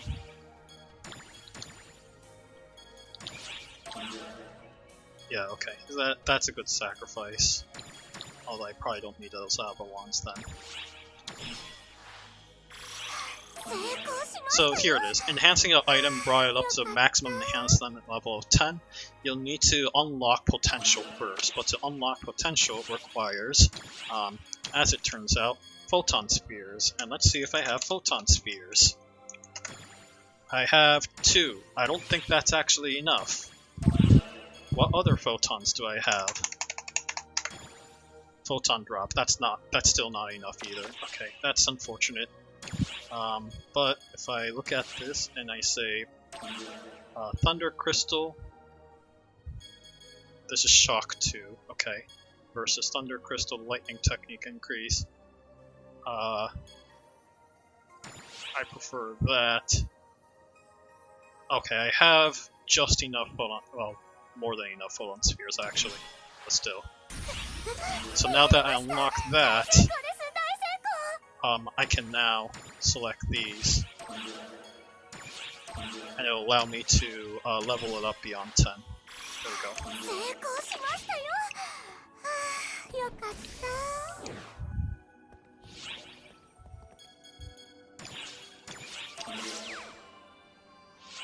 Yay, that's actually really good. Cool. So let's go on to our next ARKS quest, which is the desert. Transport precious resources desert. Oh, I think I know what this is. Let's do it. Oh, whoops. Whoops. Cancel acceptance. I goofed on setting that up, sorry about that.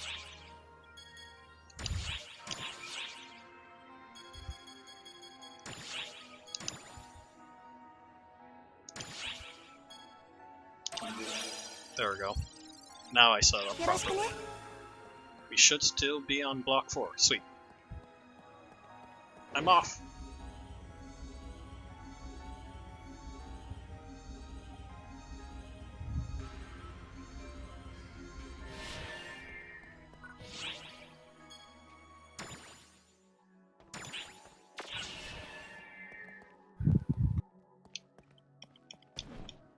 Technically, by inviting my own character, my character ends up being much weaker, but that is okay. Because I have shift to drink.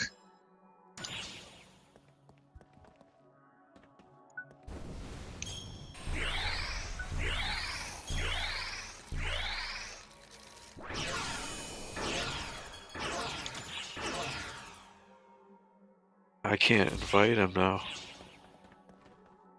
You can't invite who? I can't invite Oh yes, Totaro. that's correct. Here, I'll return it. Now you can invite Tartaro. Where do I forget where I save my character for this. It should be under support if you check out the support tab. Okay. Oh, your character, you mean? Right, Pardon me. I want to upload. Pardon me, I'm trying to remember. I think it requires you to use a Visiphone, which is not here right now. Okay, right. Alright, well, we can get over that later. Yeah. I mean, just the 3 of us should be fine.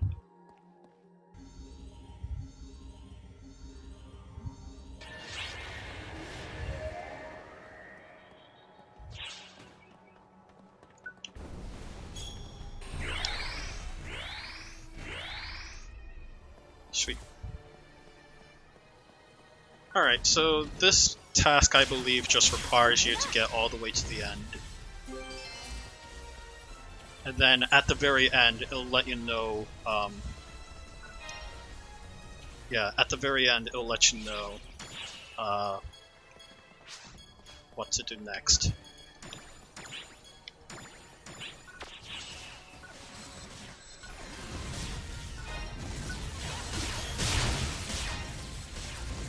Oh, one thing I kind of forgot to mention with Jamie while we were talking about the free-to-play thing.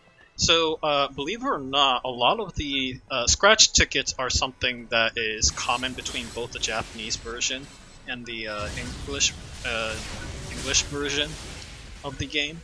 However, oddly enough, Mission Pass is not. Mission Pass is a uniquely North American feature.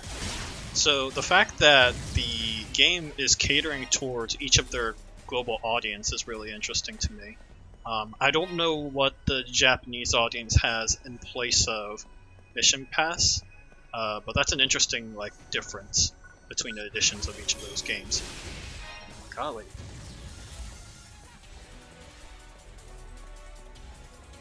Well, I guess it's time to go to the multi-party area where things are a lot harder.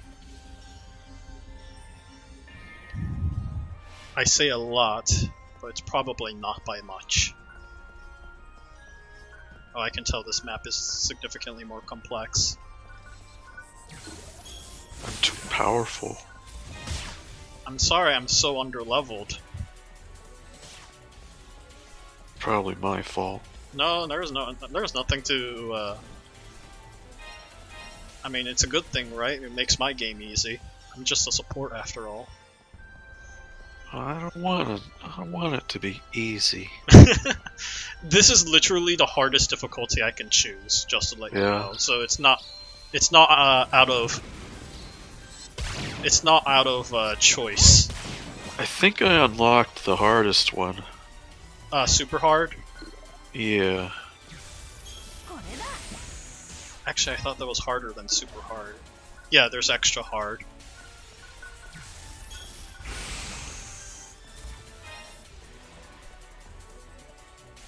That way does not look like the way out.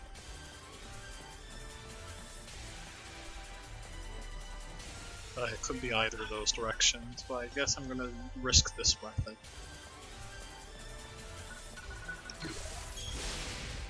Oh, I missed. Golly, so many misses. Just gonna walk over in shame. Oh, okay, trap.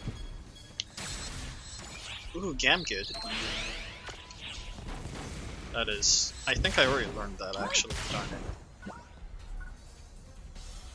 No. Maybe? I'll take a look.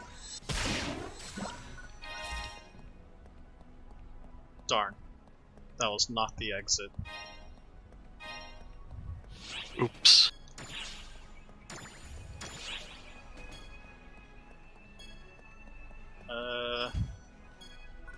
No. Darn, nothing to feed my mag. Yeah, I shouldn't have enhanced my weapon.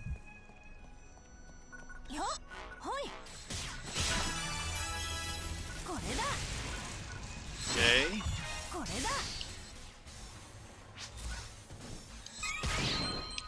Oh, okay, that's a trap. Is this the way out?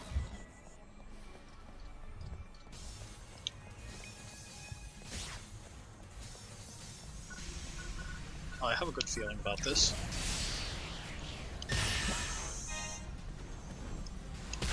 Oh. Ouch.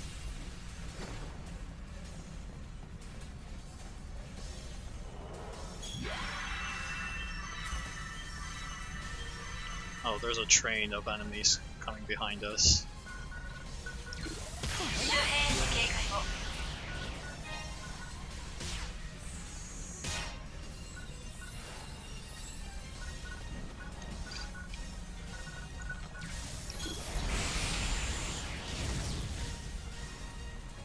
Cool.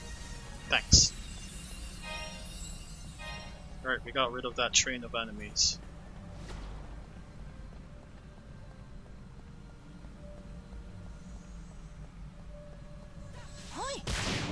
Choo-choo train.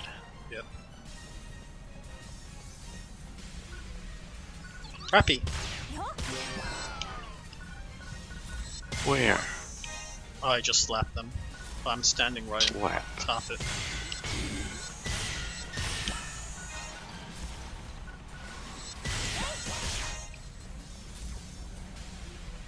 I'm slapping with my wand.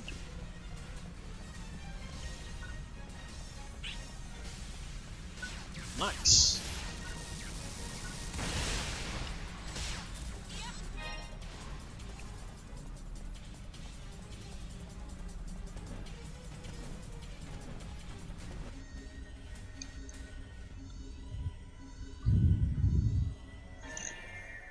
Alrighty. This is a third area if memory serves correct, right? So that means our mission should be appearing very soon. Pay close attention to the next emergency quest, I guess.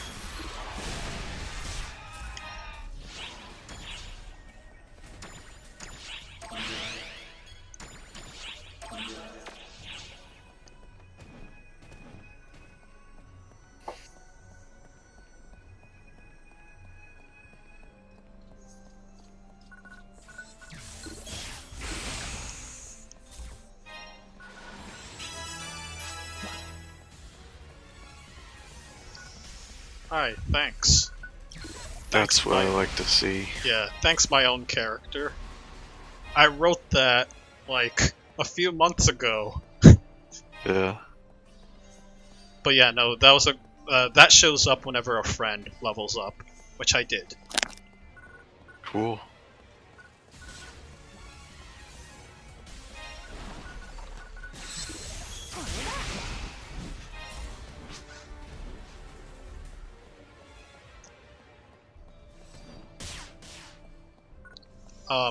Jan was mentioning about an auto chat feature. That's what I used to make that appear. Okay. His specific mission says to create an auto chat at the end of a mission and have it trigger, which I thought was far too time consuming to do. But hey, maybe I can take on that mission. Oh, here it is, perfect. So this is the precious materials they're talking about. If you can just pick one up by pressing B, and then on the map it'll show a little big blue dot. Oh, okay. It's not always blue, but it's blue in this case. Then you can drop it right there.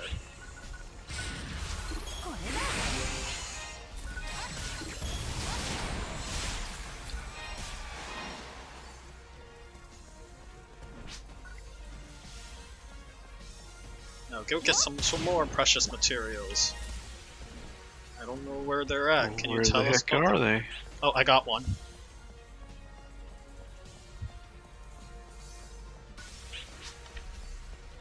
Precious materials detected at B2, which is where we're at. You can tell because... Oh, there it is. Found it. Big O. Yeah. Alright. Crunching. We totally finished this. Aha! Found our gateway. Ship teleporter. So that's like an interesting emergency quest that can appear mid expedition. Cofy has a new client order. I'll Somebody eating pickles? Yeah. Sorry, that was me.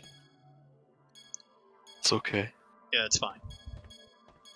I'm gonna start managing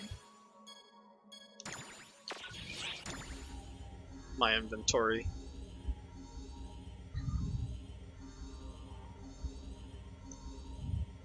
So, the desert is pretty windy, in my opinion. Yeah. どのクエストにする?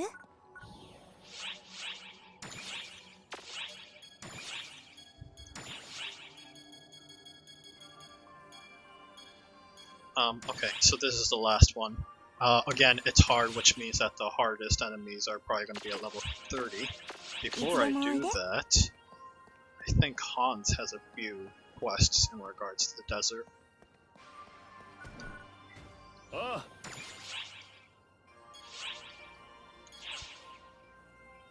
I didn't get those. I'm batting them. We already gone through that. There, I updated my player avatar. Oh, sweet.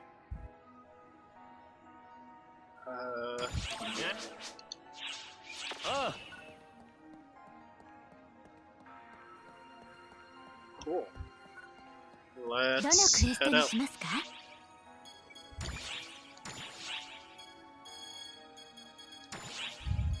So here's to hoping that I actually get the よろしくお願いします. I'm actually able to get the enemies that Hans were asking for. I need to kill a lot of false spawns, so a lot of bugs. I'll be right back. Sure.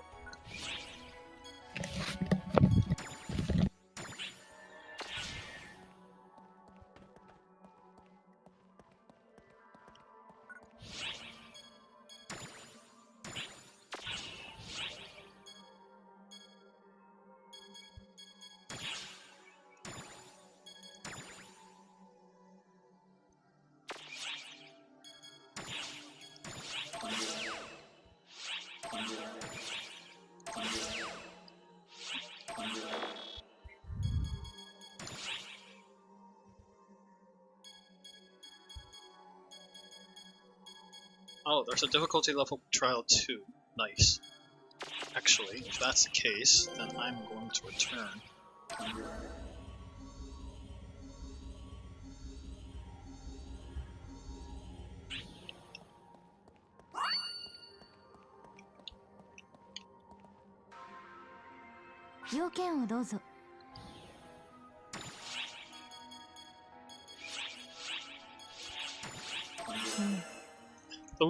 The wording in the regulation documents can be rather obtuse, so allow me to explain. Let's start with the origins of this restriction. Just as our operative cover a broad scale of spectrum, so do our enemies. Face off against one too far ahead and you're quickly...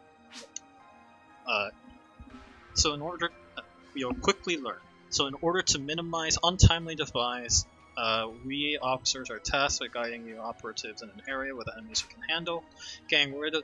Getting back on track then, high-level quests like these require you to be ready to face even greater challenges than they present. This trial is meant to test whether that indeed is the case. If you feel ready to take on unusual powerful enemies, report to me. Alright, we did it. Well then, I take it think you're up to the challenge? From this moment forward, I grant you access to higher difficulty levels. I will say this though. Just because you have access to these trials does not mean they will be easy. Severe challenges lie ahead. The enemies you have grown accustomed to will be stronger than ever, and you'll waste no time improving that to you. Tread lightly, you'll never know what you might find under a foot. Sure.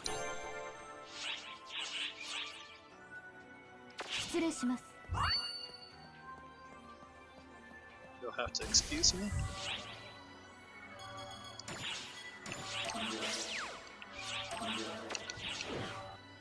Io actually does have a good and very easy quest for us to take on, so I'm going to steal that. Party maneuvers. Clear any 2 or more players in the party before starting a quest listed in the objective, which in this case really doesn't matter too much, so yeah. Oh, whoops, I should have actually read that. Forming parties, we already showed you how to do that, so it doesn't really matter that much. I tend to keep myself when I head out, so working as a party just seems so foreign to me. Not that I've got something against parties or anything, I guess I just lack the experience. But even a loner like me will probably have to team up with people at some point, so I figured I should get a sense of how that works in the group. That's where you come in, boss. Think you might show me how to handle yourself when you're partied up with someone? Accepted. I'm back. Sweet. And a bunch of enemies with perfect attack, but the EXP is pitiful.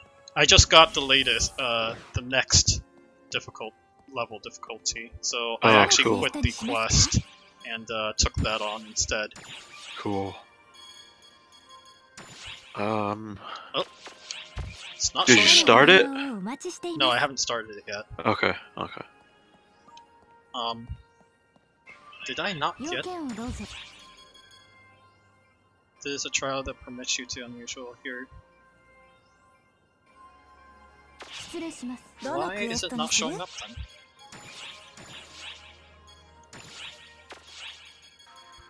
then?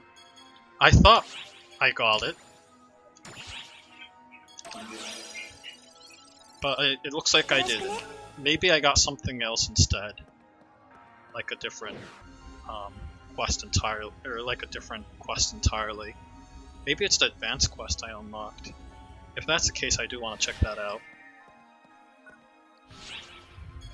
So when I invite you, it'll be maxed out to my level. Okay, that confuses me, so I'm going to return that character. Okay. Well, now I can't invite you, so let's. Oh see yeah, pardon who me. else.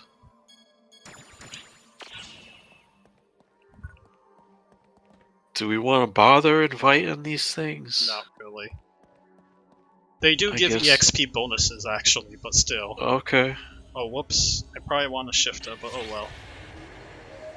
I have you along, so it's all good. Get Alphen. Sure, why not? You already left. Oh. I'm back. You don't have to come back. Here, I'll get Alphen for you. You don't have to do it for me. Here, I'll get Alphin the better version return. いつも通り頼むぜ相棒 Alright, that's the better version of Alphin. Okay. And by better, all they do is they change his getup and that's it. Yeah. He does look cooler. Yeah. Oh wait, I need to defend everyone here.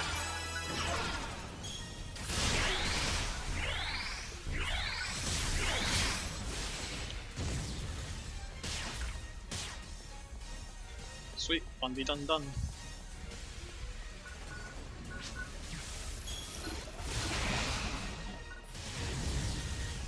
Tank that. I'm going to be such a terrible voice actor when I get the role for Rarish Banjo-Kazooie at some point and try to voice Kazooie all the time. He's already got a voice, doesn't he? Kazooie? Yeah, she does. No, I keep making a reference to Kazooie's line, "Take that." Oh. That's what I was commenting on. I was being self-deprecating. Hi. Hi again.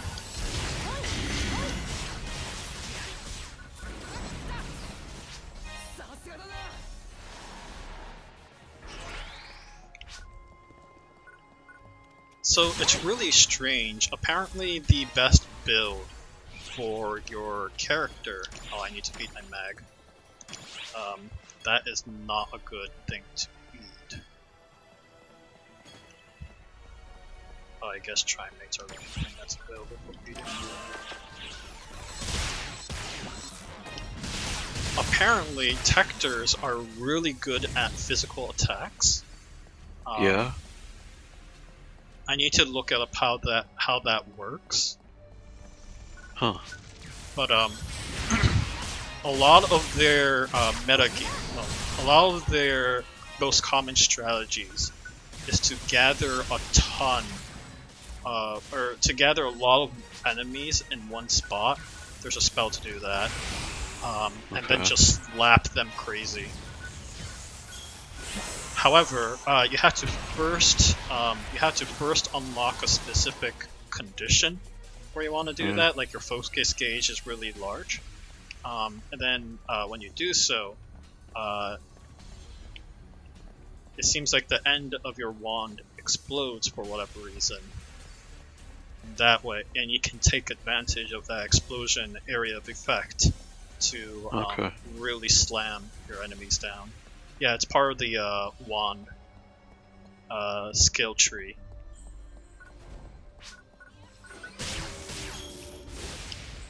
I'm gonna have to go through my sub palette at some point and check to see if I have actually learned the relevant spell. Oh, looks like I found the next area.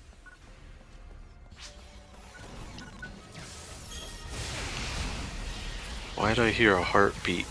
Oh, that's usually an indicator letting you know a boss is probably gonna drop anytime soon. Okay. It's foreshadowing.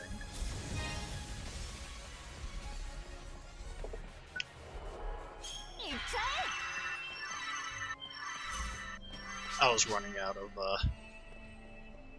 power.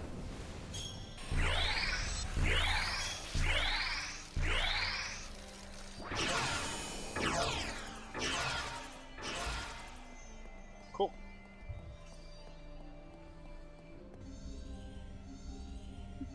How'd you get that Puyo mag? Ah! I should talk about that, shouldn't I? My mag is not level 100, so I need to get around doing that. It was part of the campaign item. Okay. There's a way to... Whoops, wrong spell. There's a way to evolve your mag to look like a specific thing after they leveled up a level 100. Emergency. Code. Attack. That was indeed Sasuga da na. 上守備だな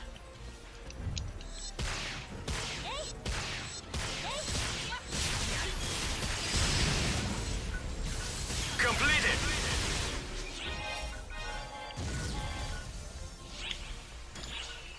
Oh, do I actually have too many items? That's a surprise.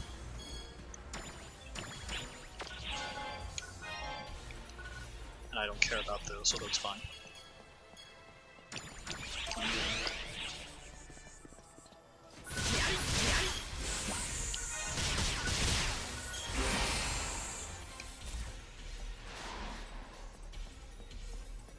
Oh wow, where's my health going?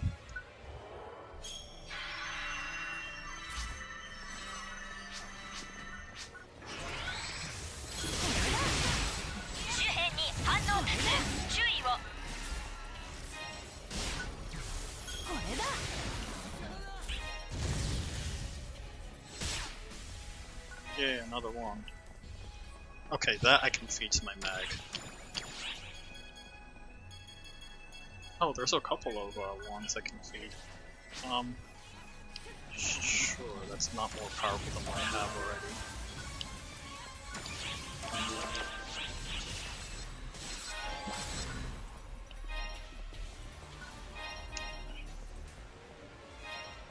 Well, we reached a dead end.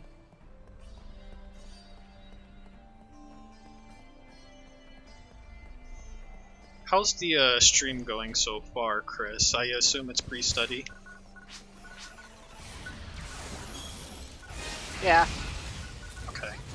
no buffering or 緊急通達だよく聞け everything looks smooth. Oh, sweet. This mission.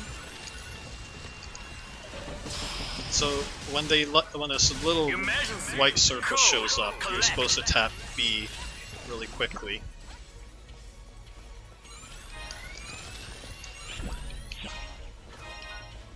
Alright.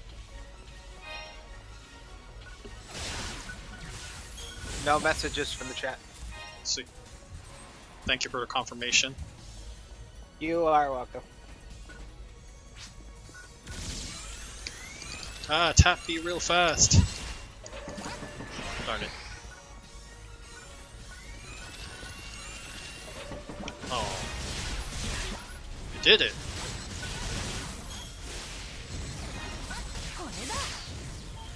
That's the mission. Bingo. You've met your quota with time to spare. Keep digging. Oh, we got time to spare. I guess we keep digging. There's another drill. Yeah, go for it.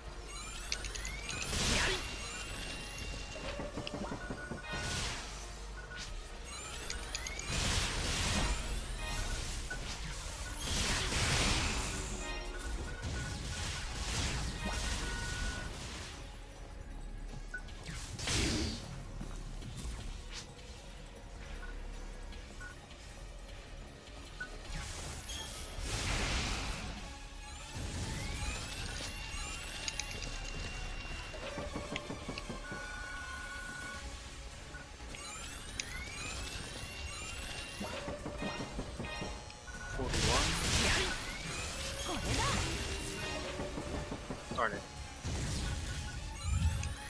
Darn it! I keep pressing B when it seems telling me not to.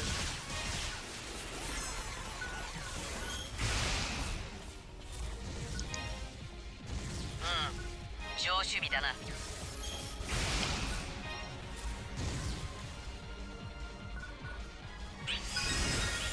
帰還許可が下りた Completed. 戻ってこい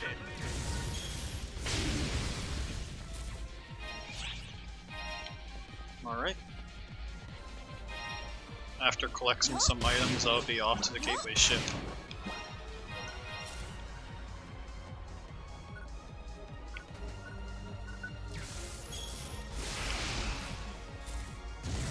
I want that Meseta, thank you.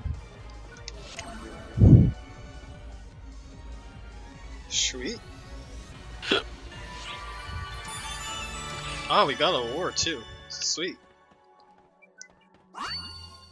Ah, I hear you've been on fire lately. I knew you had it, and yeah, proud to be your peer. So here, take it up, keep it up, and show me a good enemy slaying.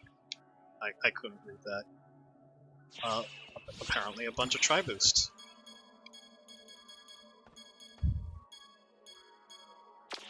I should probably utilize these tri boosts while I'm at it. Cool. Time to head out.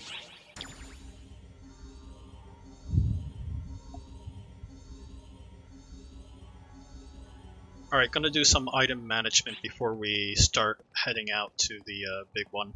The expedition of Lilipa. Oh, thanks. Although I'm pretty sure I could have gone faster than that. No, seriously, thanks.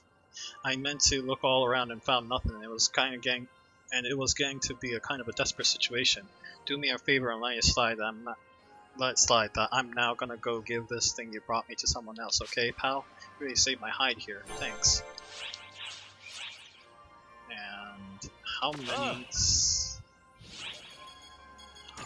many things do I need to still slay? 49. Okay, that's not so out of 60, so I only need like 11 more.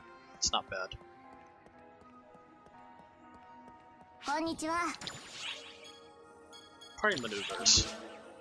Nice work out there as always, boss. If only I had if only I just had 3 of you, then I'd probably have no trouble working as part of a party. But since that's not gonna happen, if I could just try and get the same level as you, but that's not gonna happen either, huh? I guess I'm just gonna have to find my own style.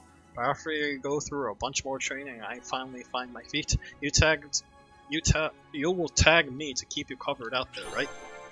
Sure.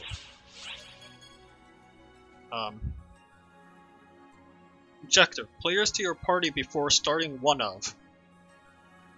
Clear with an S rank either 1 or 2 of your parties to your party before starting one of the quests listed in objective. There's a typo in here. Working in a party opens up a whole range of combat strategies. I really hope helps when you run into trouble and can't handle alone. I get that. But the more people in the party, the less control I feel like I have over what I can do, and I get polar ranks over, you know? So that got me thinking, do people tend to coordinate differently when they shoot for a higher rank? I was hoping you might be able to demonstrate this for me, boss.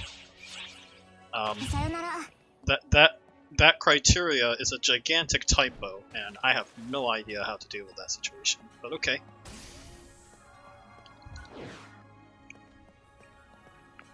I did say I was going to do some item management, so I'm going to take care of that.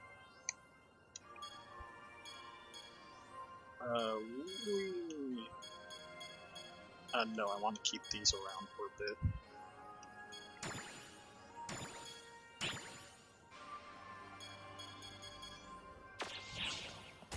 Maybe that could be a useful one, who knows. Let's take an appraisal tour. There's also an enhanced appraisal, but that's really expensive, and especially at this point in the game, I don't think it's worth it. Regalia. Alright, well I can enhance that.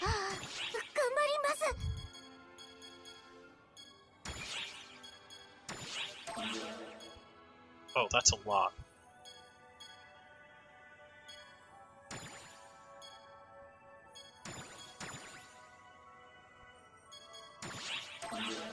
Yeah, that's a lot.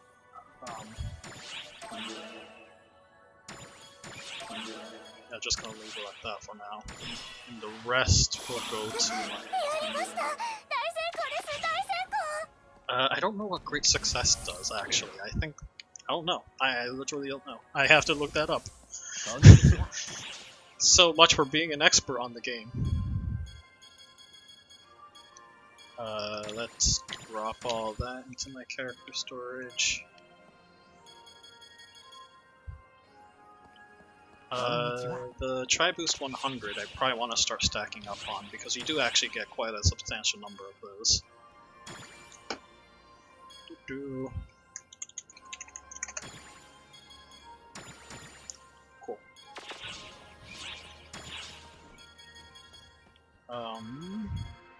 And then this mag raising set. So this is probably a good opportunity for me to talk about it.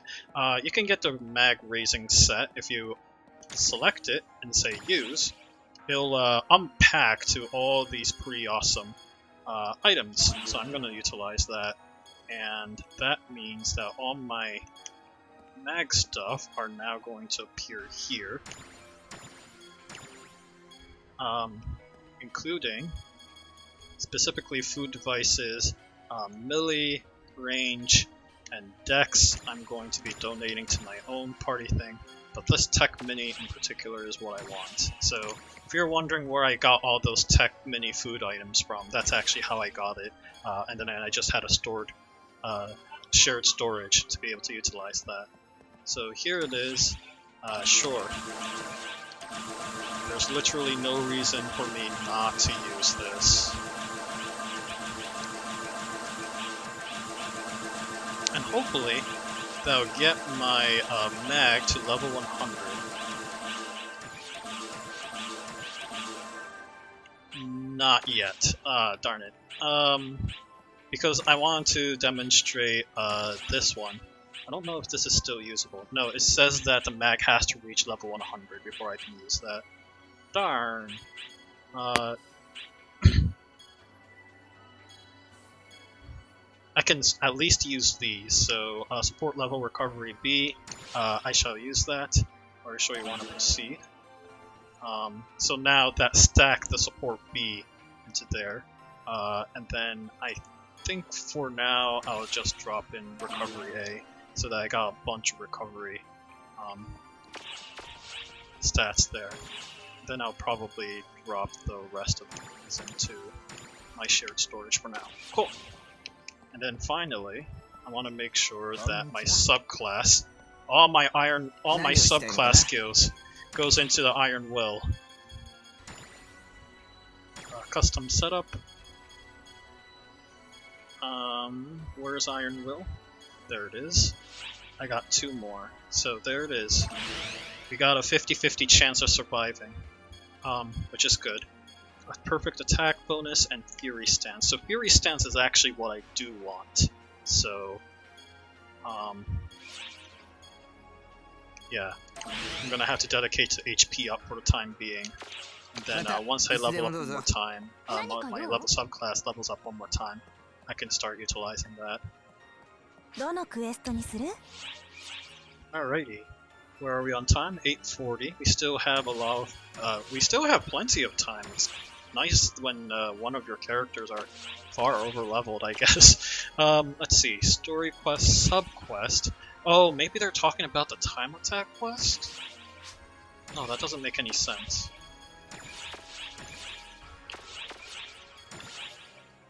No. That's so weird. It tells me that, like...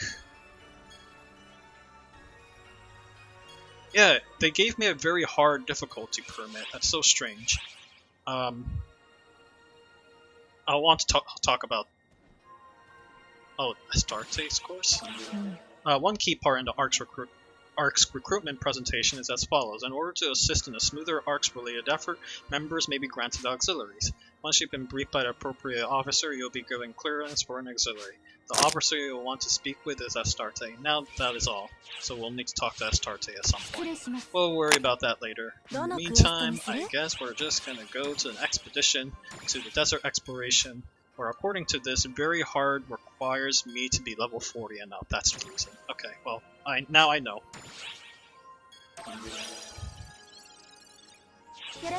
Alright. Sorry for taking a while there, Anthony. It's okay.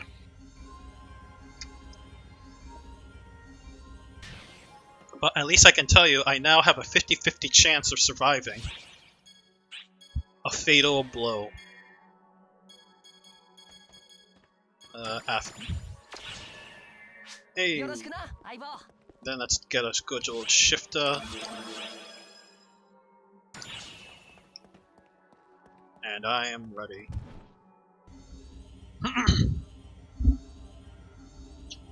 Getting level 40 means I unlock double jump, I believe. Character info. Oh yeah, still got a lot of time to get those EXP pluses.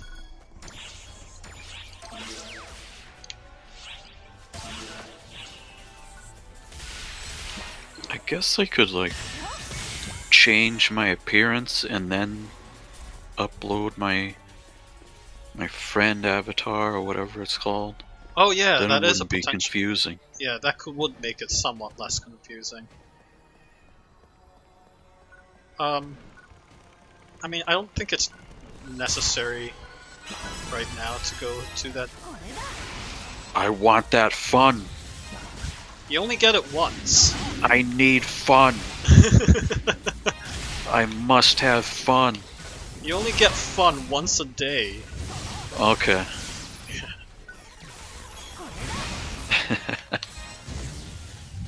So I've already invited you once, right? If memory serves correct. Oh no, it's Aki. Emergency. Code. So I don't know how far we're here going. comes Aki. Yeah, I don't know how far we're going to get into story mode, but Completed. I really do not like Aki. I don't know anything about him. Is he just a jerk?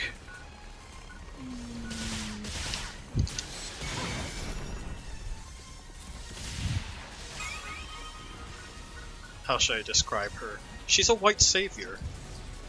Okay. Yeah, we had this discussion earlier. Privately, of course.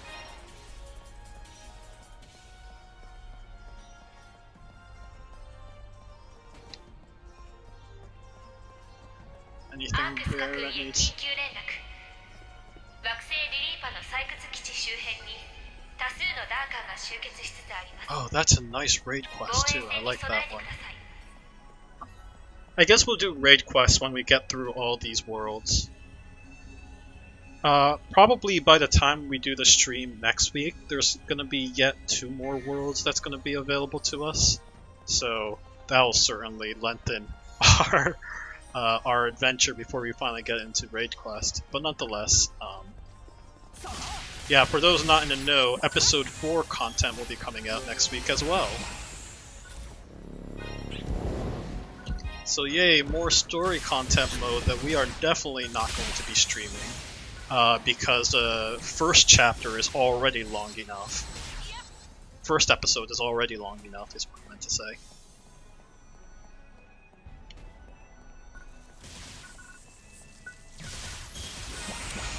Not seeing any much robots. I know there were a few we encountered, but it's mostly been false spawns so far.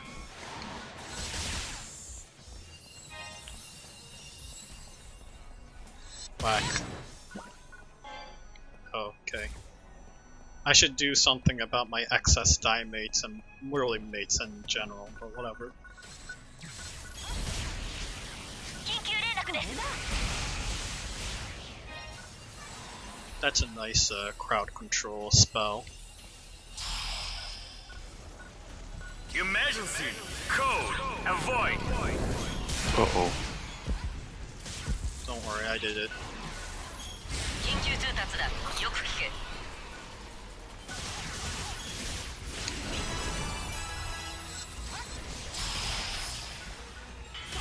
Emergency. Code. Distraction.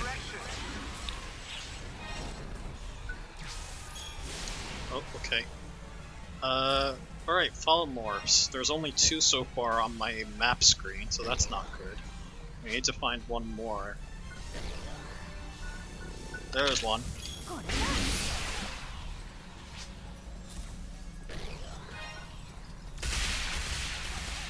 Let's go to the ones we know where they're at.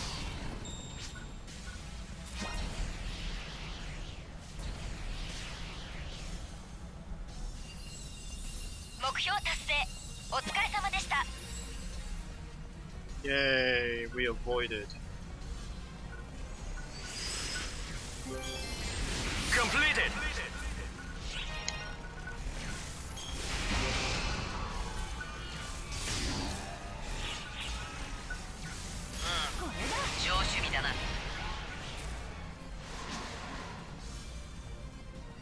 Oh, nice. What's this green icon? Completed. Oh no, not the mineral collection. Side quest. For those wondering, is there a penalty for skipping these? No. It's really just a choice on whether you want to do them or not. But you do get EXP. Code. Ouch!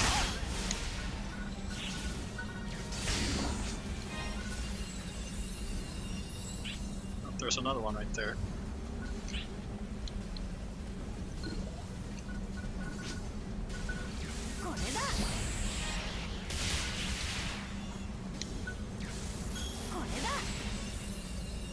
Oh, that spell had absolutely nobody. C6, which is down south.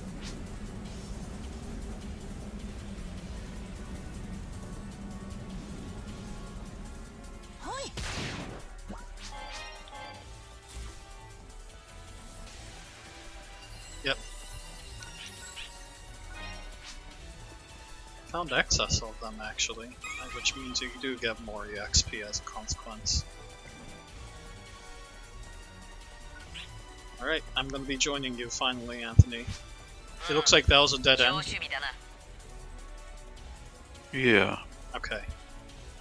So then we can try the other branching path. Completed. The east. Yeah.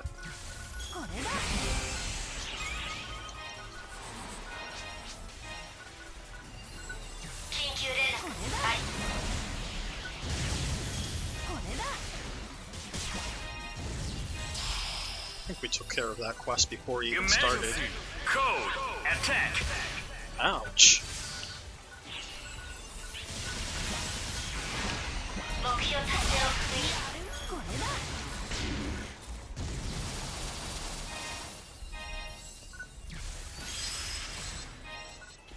Completed.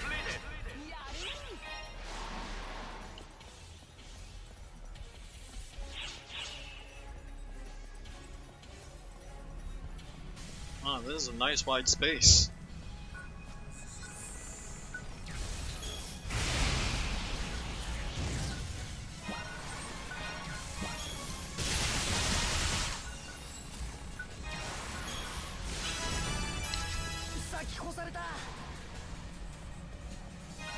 That's Nice. what I like to see. Yeah. Now you're in the zone. I hope you enjoy my roleplay. My AI character roleplay. Yeah. I did, of course, keep the language tame there.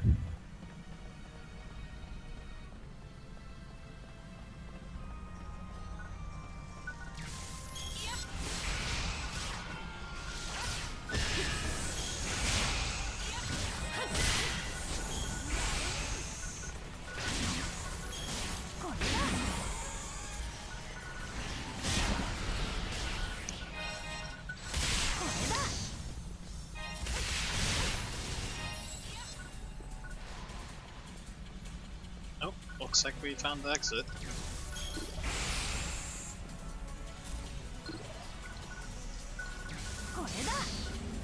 Oh, okay.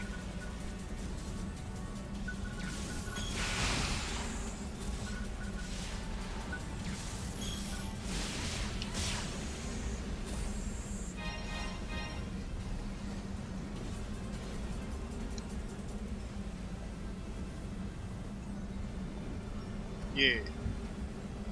We didn't mine, we didn't harvest or fish once. We should probably do that at some point. Is it like super important to harvest? It's more for making rings. Making what? Rings. Oh. Which, you know, is a fantastic equipment that really does some excellent stuff. I'll probably do that on my own time for my character. Yeah. Yeah. Alright, sweet. I'm ready.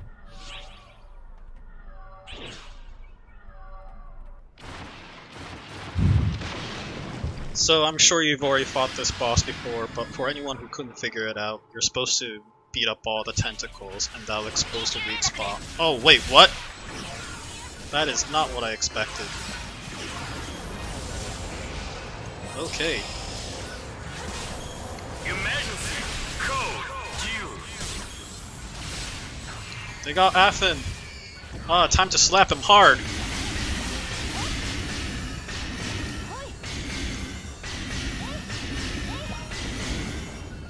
There you go.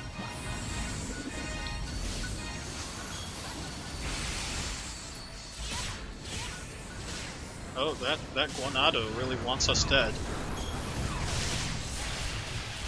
Speaking of wanting us dead, I should actually test this. Nope, that did not do what I thought it did.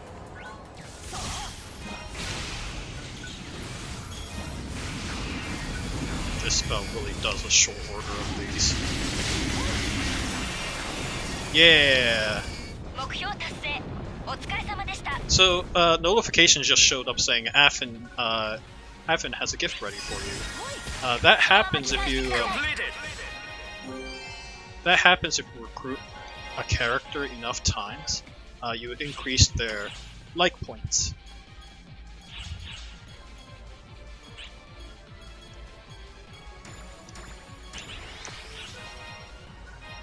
Alrighty. Ah, so many Meseta. Yeah.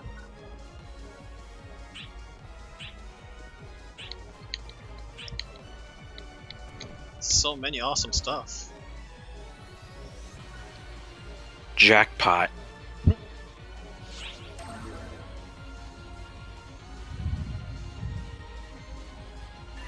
Constantly showered in gifts. お前すっげえんだな Yay. I should probably, so there was some notification popping up towards the end. I should probably describe how the heck I made those appear. It's super duper simple. There's a third character right here, who gives you item sheets. こんにちは And all you have to do is go through the collections folder, go through all this, and then choose a weapon that you like. I think this is a wand, this is a rod. And this is a talus.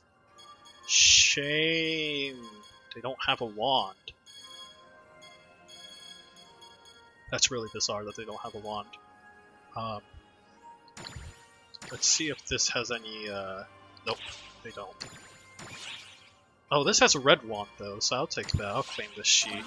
それでは And doing so will bias the item drop system to start dropping some of the items that were listed on that sheet. In regards to getting a gift, talk to Affin, say 最 talk, 高だな you get it. Perfect timing, TPGS. I want to give you a little something. Here, take this. I'm not gonna lose it as it happens, but I'm sure you will. Oh, whoops. I'm not gonna use it as it so happens. じゃあな I think we actually already went over that tutorial, so whoopsies.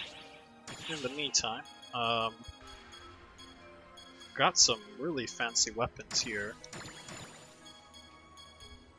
Okay, a lot of these taluses are far better than the one I have right now, which is good. 429 is the best one I have so far. So there's that to keep in mind. I could try to level up my talus again.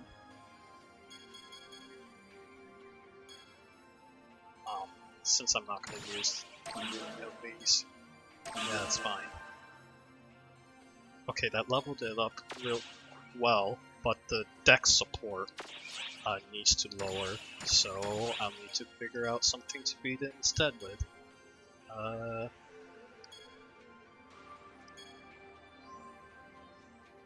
I usually like to feed them furniture because I'm not going to use the furniture ever.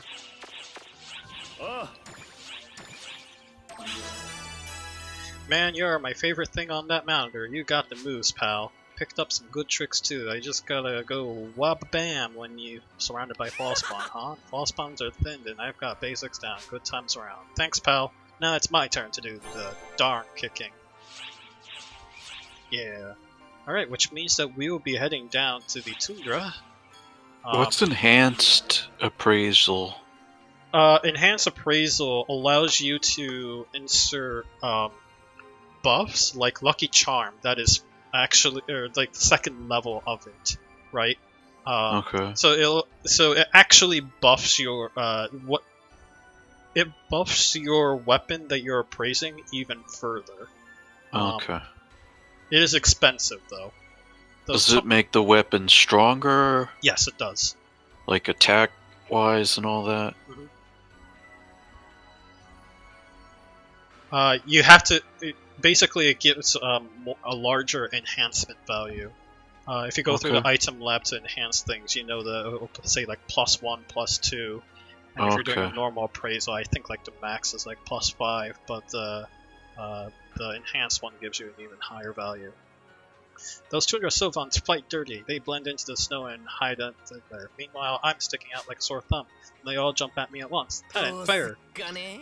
Not to mention how darn cold it is. How are you supposed to play in that climate? That question wasn't rhetorical. I want to see how you handle that terrain. The long-nosed giant. We will be fighting against this, so yeah. Man, feels like I can't catch a break, huh, pal? Like I just can't be gentle and let these little screw up go on now and then. Now I know it's my fault I got attacked and made it out somehow, but that bunch, I'm still shaking a bit. Why don't you see for yourself what kind of attacks they got? Once you see it, I bet you'll come up with something. Yeah, you go do that, and I'll gaze fondly through the monitor. Sure, and these?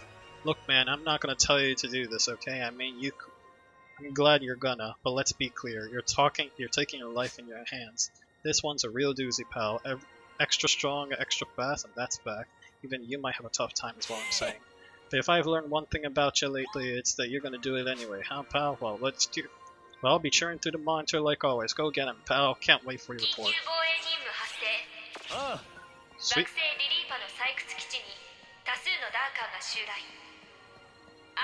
Let's get those skill tree skills set up properly. Tector. I did say that I want to start unlocking. Got the wand focus. What does this do? Charges your focus gauge. Photonic Fury when you do a normal attack. This one grants bonus to your wand focus, normal attack, and Photonic Fury. Oh, okay. I'm gonna start off with elemental. Yeah, I'm gonna start off with the elemental conversions first, mastery first. Then I'll do each one too. And then I'll dedicate the rest to Wand Lover.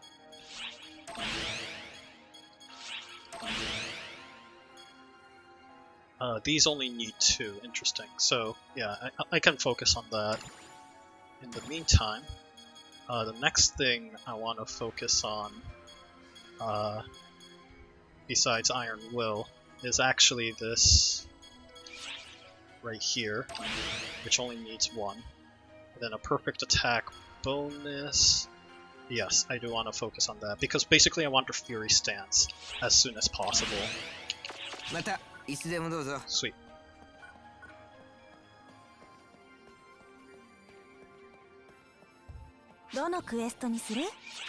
That's really distracting. I'm gonna move that. Guidance icon. Seize.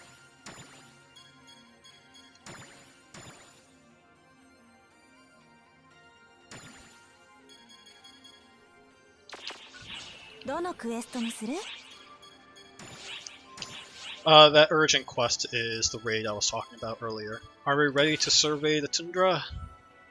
Tundra? Okay.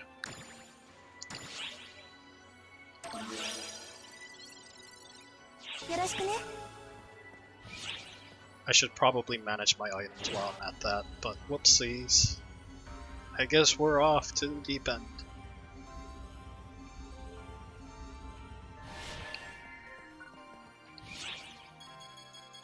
Bringing in Affin.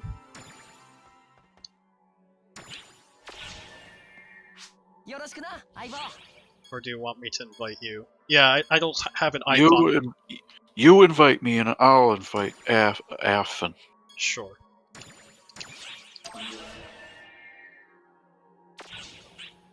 Yeah, it doesn't look like you'll get fun points from me inviting you, sadly. Because I didn't see any indicator letting me know that that's what's gonna happen. Okay. Yep. Let's see, what else? I did say I needed to manage my items a little bit. First off, let's swap my weapon here to these. Which one? This one has an electricity elemental and that one has a fire elemental. The fire elemental is going to be more important for this region, of course. Sub-palette. What have I learned? Have I learned that really important spell? No, I haven't.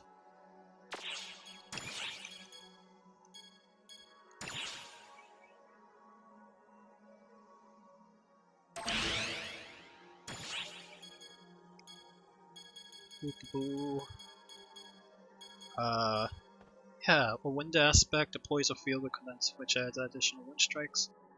That sadly isn't what I need. I'm gonna replace that with Xanverse though. I know wind spell would have been more useful for me, but still. Okay, well, I'm off. Oh wait, before I do that. Shifter!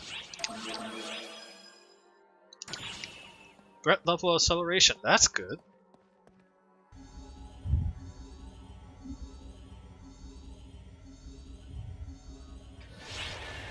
Yeah. よっしゃ行こうぜ。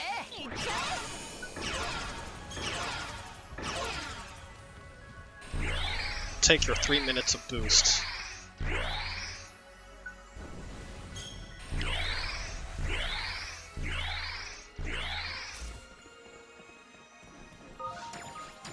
Okay, yeah, a bunch of enemies.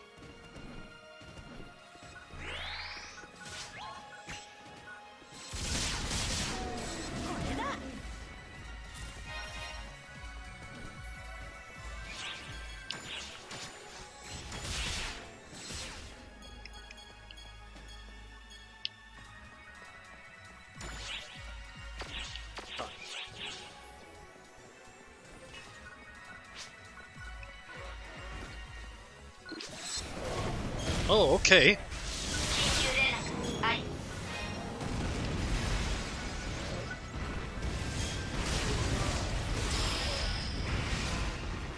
Emergency! Code! Attack!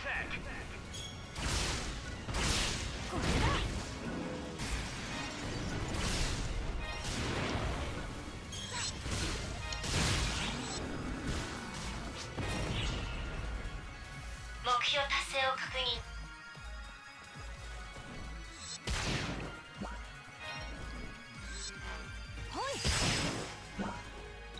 Completed!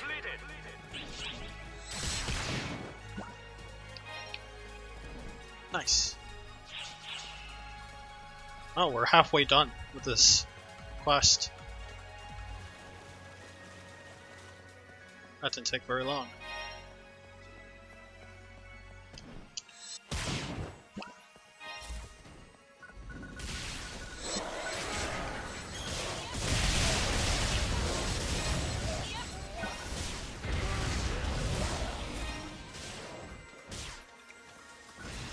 Interesting. So this is a multi-hit spell. That's what makes it different from the other fire spell.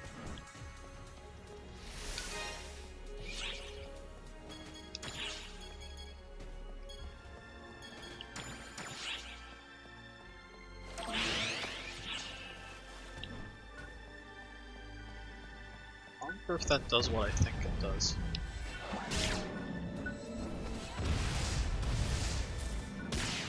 Ouch.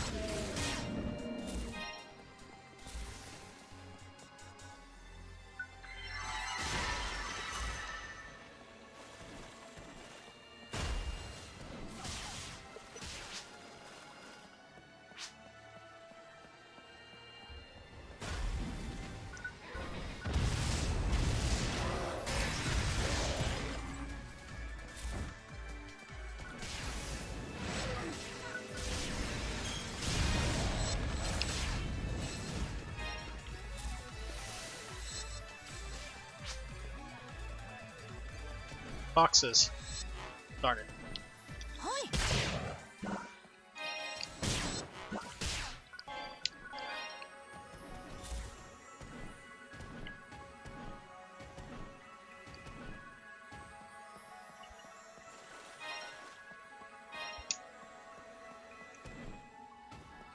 Yeah, I thought this was a small level, but it makes perfect sense. There's not a whole lot I will need to explore given how much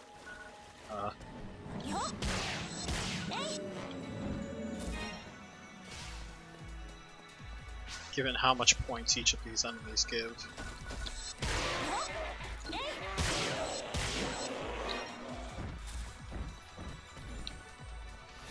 Can't write down in personal right here.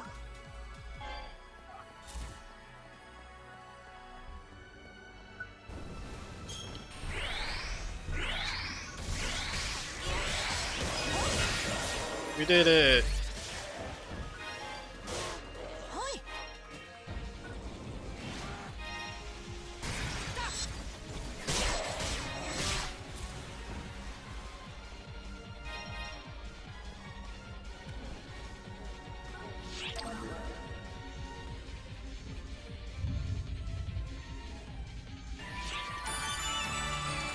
Sweet.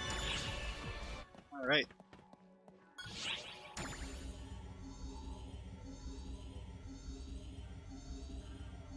We probably have 2 more quests on us since we're ripping through these quests pretty quickly. I do want to, however, start organizing my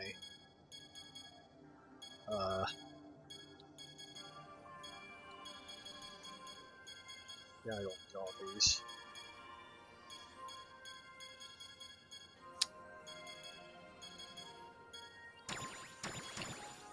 Inventory a bit. Okay, here we go. どのクエストにする? Subquest, ARKS quest. ARKS search mission Tundra. Set it in the current block. I don't think any of us leveled up yet, so I'm not gonna go for the skill trees yet.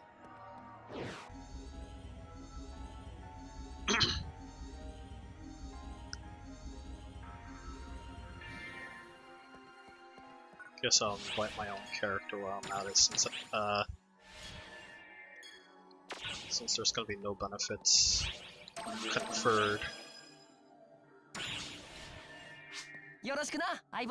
Sweet.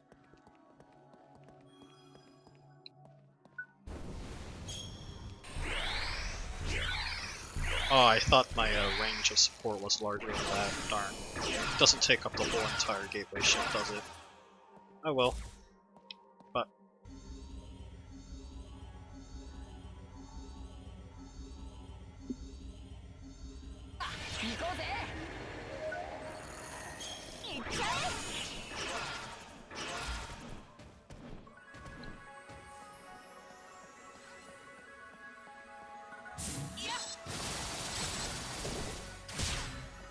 oh, weird. What? How does this work? Oh, there. Okay.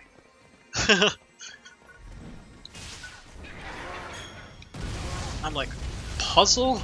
In Phantasy Star Online 2? To be fair, Phantasy Star Online 1 had equally rudimentary puzzles, so... Yeah.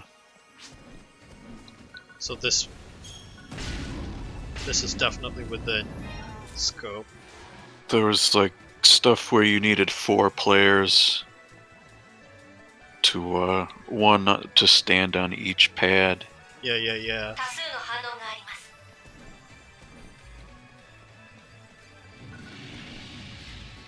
But in this, so far, it's just find it and step on it.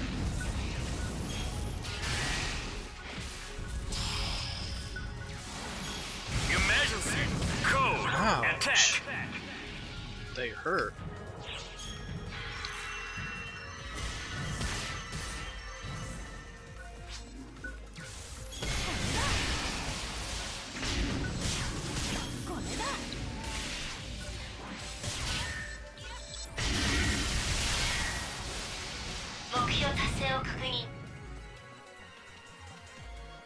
Yeah.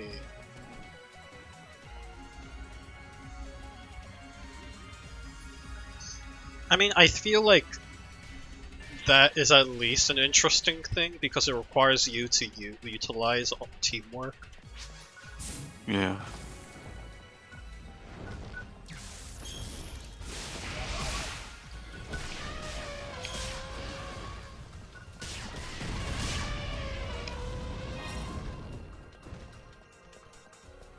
Darn, I need to get stronger.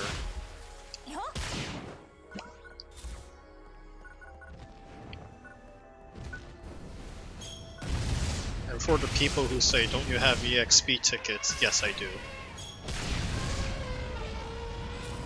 I could actually start using them now.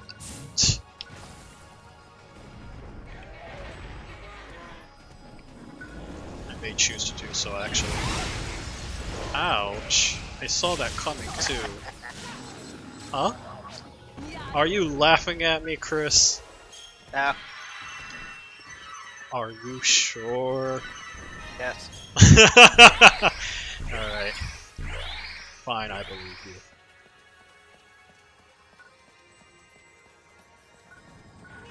I'm gonna try up north.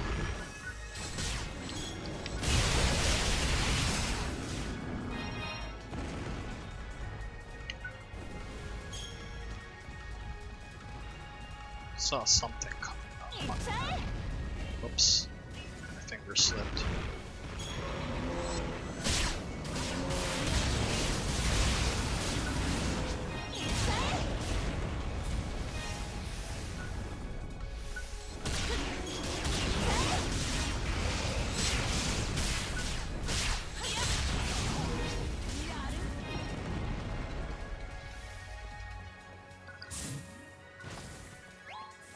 Go this direction.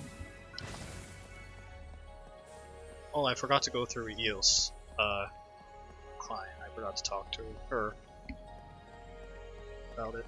Yeah.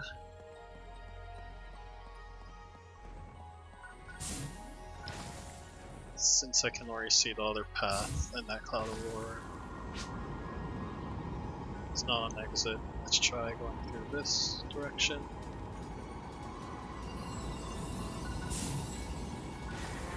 See if going this direction does any good.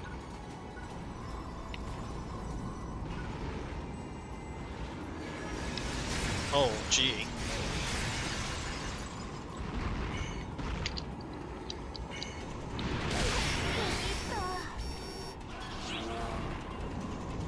Darn it. I have sadly died.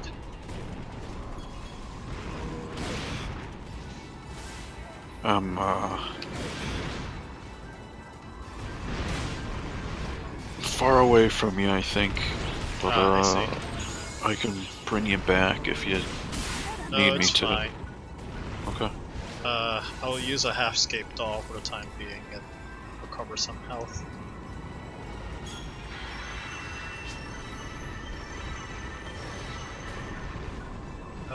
Can't I just shoot fireballs from here? Yes, I can.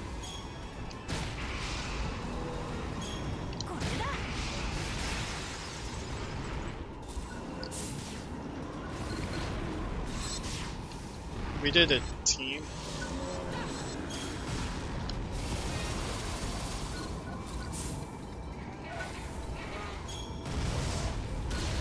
I was not able to demonstrate Iron Will since I got an unlucky coin flip.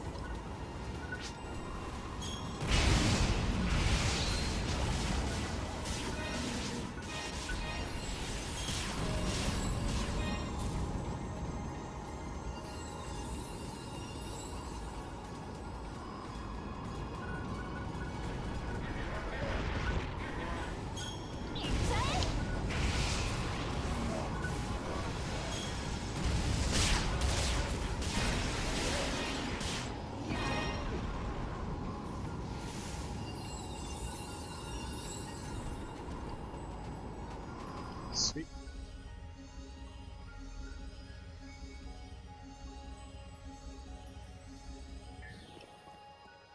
All right.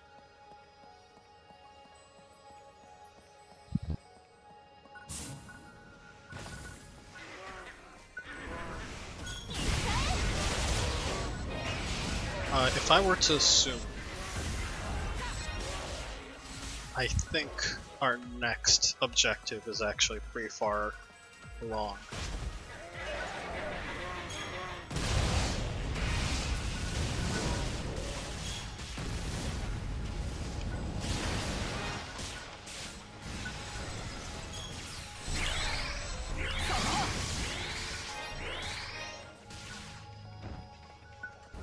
you see me come through that wall? Yeah, I did.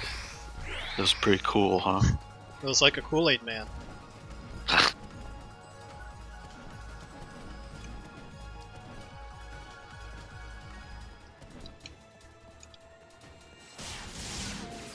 Just didn't have the iconic quote going along with it.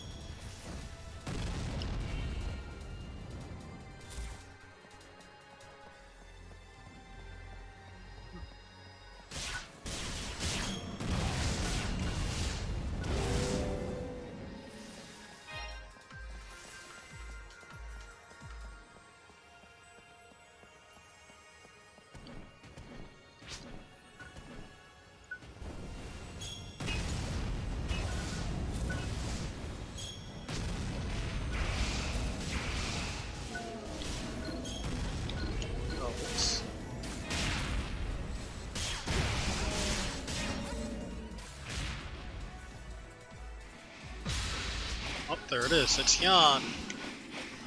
Your Majesty, code, attack.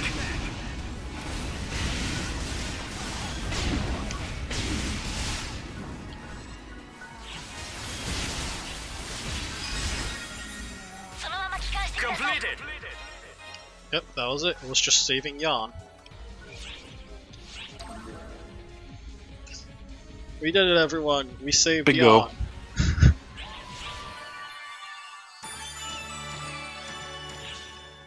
Cool.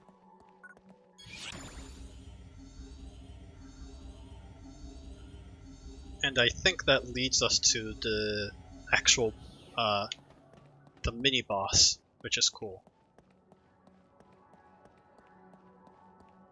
どのクエストにしますか？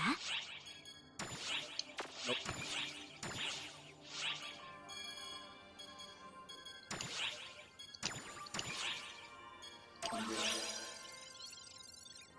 よろしくお願いします。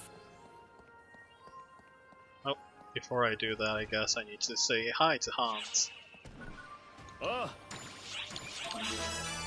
It's 9:20. If you guys are wondering. Yep. Well, I forgot to read his dialogue. You can actually see it here on the screen, but oh yeah, how did you spot the ones hiding in the snow anyway? You'll find them with guts. Are you serious? Well, coming from you, that's pretty easy to believe. Okay, I'll find the hidden ones with guts. Thanks for a hot tip. This will be the last quest. I don't suspect this will take very long either, so we can rush through this pretty quickly.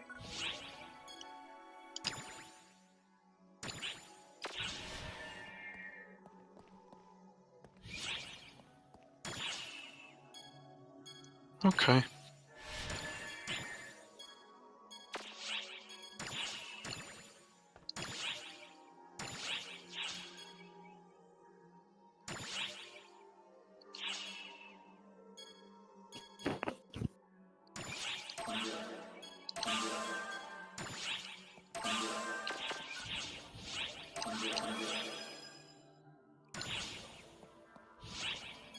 How's my mag doing? Still at level 97. Darn. So close yet so far. Sweet. So I guess you got your mag, fun points. Gotta have my fun. I need fun.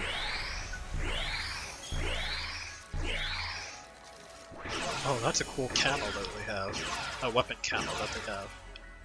Sweet.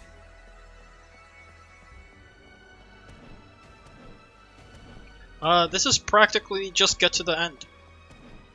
And then I will fight a mini-boss.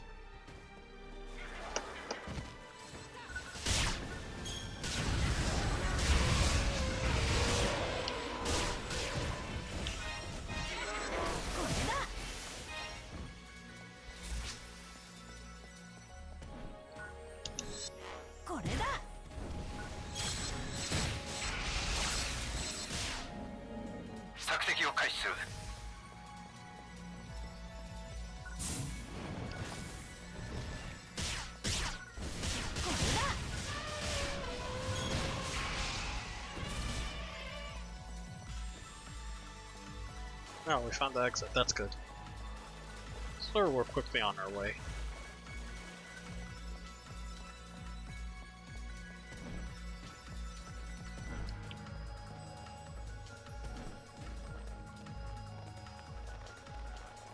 Oh, the draw distance for the characters are poor. I only just barely saw you. Hmm. Can you turn that up or something? No, it's not that I'm aware of anyways. Oh,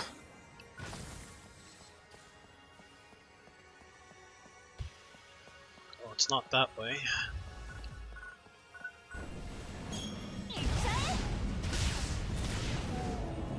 Yeah. I usually just like to go north and as far as away from the starting point as possible, as my guess on where the heck the exit is. Yep, we found it. It's up this way north.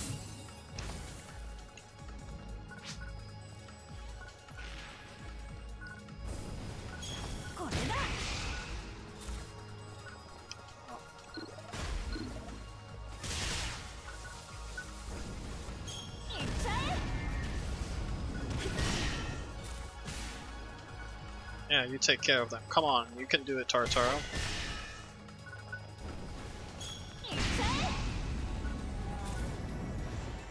Alright. I went to the next area. Whoopsies. Sorry, I was cheering on for my AI character. We have 5 minutes. We should be able to beat this boss in 5 minutes, right? Yeah. Let me buff everyone just in case.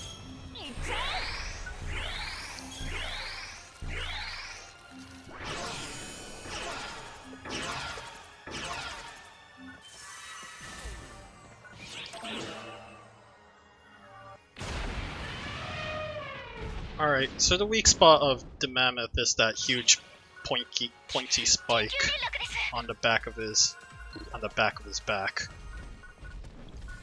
And I can't jump that high. Emergency code due.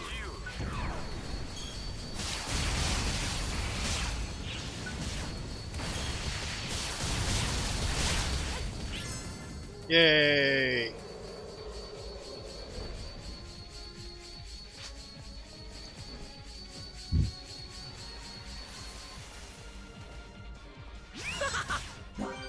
Nice.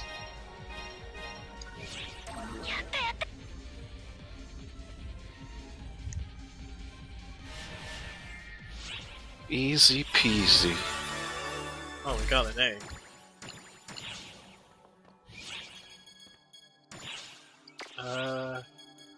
For some reason I thought I got something. Oh well. I can check that later. Alright, yeah, we did it. 9:26.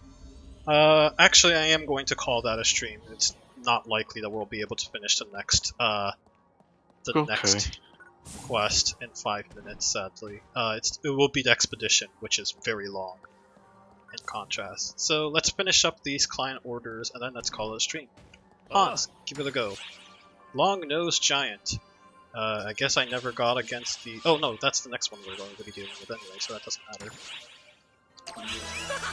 matter. That was aces, pal. I'm never gonna forget the moves I saw you make out there. I wish I could get the experience like that under my belt. I mean, that was all Daltair, though. I guess with enemies like that, you just gotta look for an opening and then wow up until one of you goes down. I'll just file this away as an old mental data bank. Thanks, pal.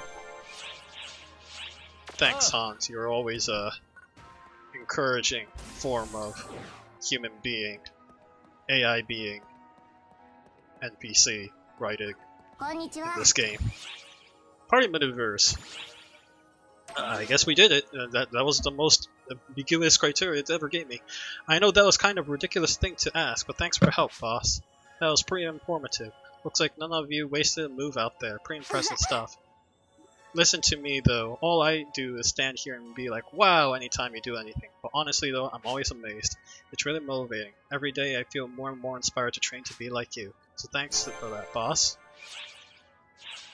Yay, we did it. Oh, those are the only 2 party maneuvers. Interesting.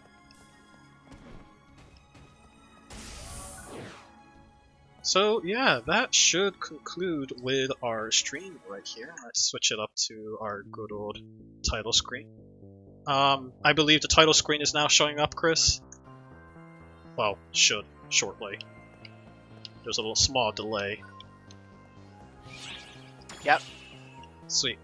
Okay. So that was the stream. I hope for the people that got to see the early parts of it, they got to hear and enjoy, you know, the aspects of what the fundamental philosophy behind, you know, free-to-play games is, and games are, and how the game design decisions, the economy of this game seems to be informed by those decisions. So I thought, I don't know about you, but I thought it was a really fascinating discussion, and especially in the context of this game. Mind you, I'm not saying like I hate this game because it has a free-to-play game design decisions or anything, game design elements to it or anything like that. But to me, I think it's important to understand that even in your most favorite games, you should take into account that like there are some very deliberate choices being made. That is honestly there to extract your money and time. It's just the way that it is. But I think recognizing that and oh, okay, whoops. Probably talked over that. I think recognizing and understanding that is kind of important in enjoying these sort of games in a healthy way. Thanks, Anthony, for joining with me on a fun party adventure. Sure. Definitely enjoyed that, a lot of it. It seemed like you came in at just the right time, too. Or, I don't know, maybe Jamie was talking a lot longer than I expected, and then you're like, oh, I have time. I was there for a little bit at the end before. Not for long, but I was there listening. Sweet.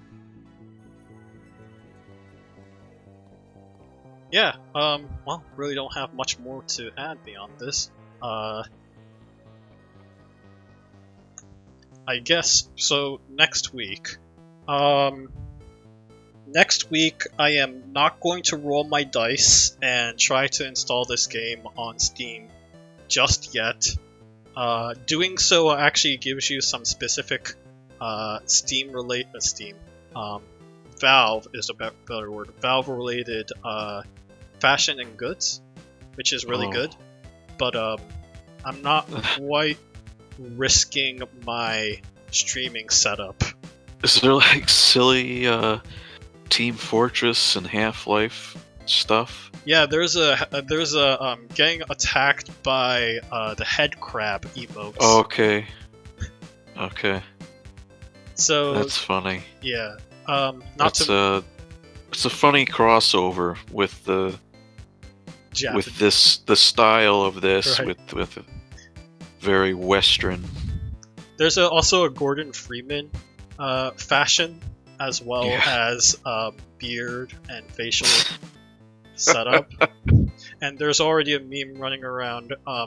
Anime Gordon Freeman cannot hurt you. Anyways, so there's that. There's for the people playing as a woman in this game, like my avatar as an example, there is an ARKS fashion as well. Okay. I believe those are AC ticket goods. So that one AC ticket that I have in my inventory, I might give a run for it and see if I can get that ARKS suit, but probably not. I really am not interested in getting into that fun ticket good stuff, even though it does sometimes produce like useful items besides fashion. But anyway, so those are that you can use the AC tickets for. What else comes to mind?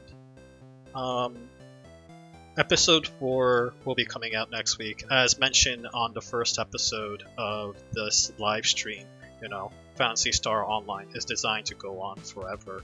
So we're going to be seeing a few more episodes coming out for the rest of this year. So yeah, expect more updates as we go along. But hopefully, maybe we'll see a new lobby as a celebration of Steam. That also does mean that there's probably going to be a lot more traffic in the lobby as well. So Yeah. like before, I'm going to try to choose the block with the least amount of traffic while we're setting up. So things are a little easier to deal with. What else did I have in mind? I think... so like I said, I'm not going to try testing that next stream. Sega did announce on how to transfer your Microsoft account into... they will announce, pardon me, eventually how to transfer your Microsoft account into the Steam account, because those two accounts are apparently going to be separate without going through a specific procedure. So that's partially the reason why I'm not going to be testing that yet. But hopefully the week after that, I'll give it a shot. I will continue on with story mode, chapter 2 right after that. I totally forgot that there's actually side stories to each chapters, but for the sake of time, I'm actually going to be skipping them. Similar to how we did the free-to-play discussion today, I'm going to be doing the same thing with story mode. Probably introduce each stream with story mode first, especially since it sounds like Anthony needs to eat before the 6:30 stream starts. So that's kind of like a good excuse to get a few bites in there.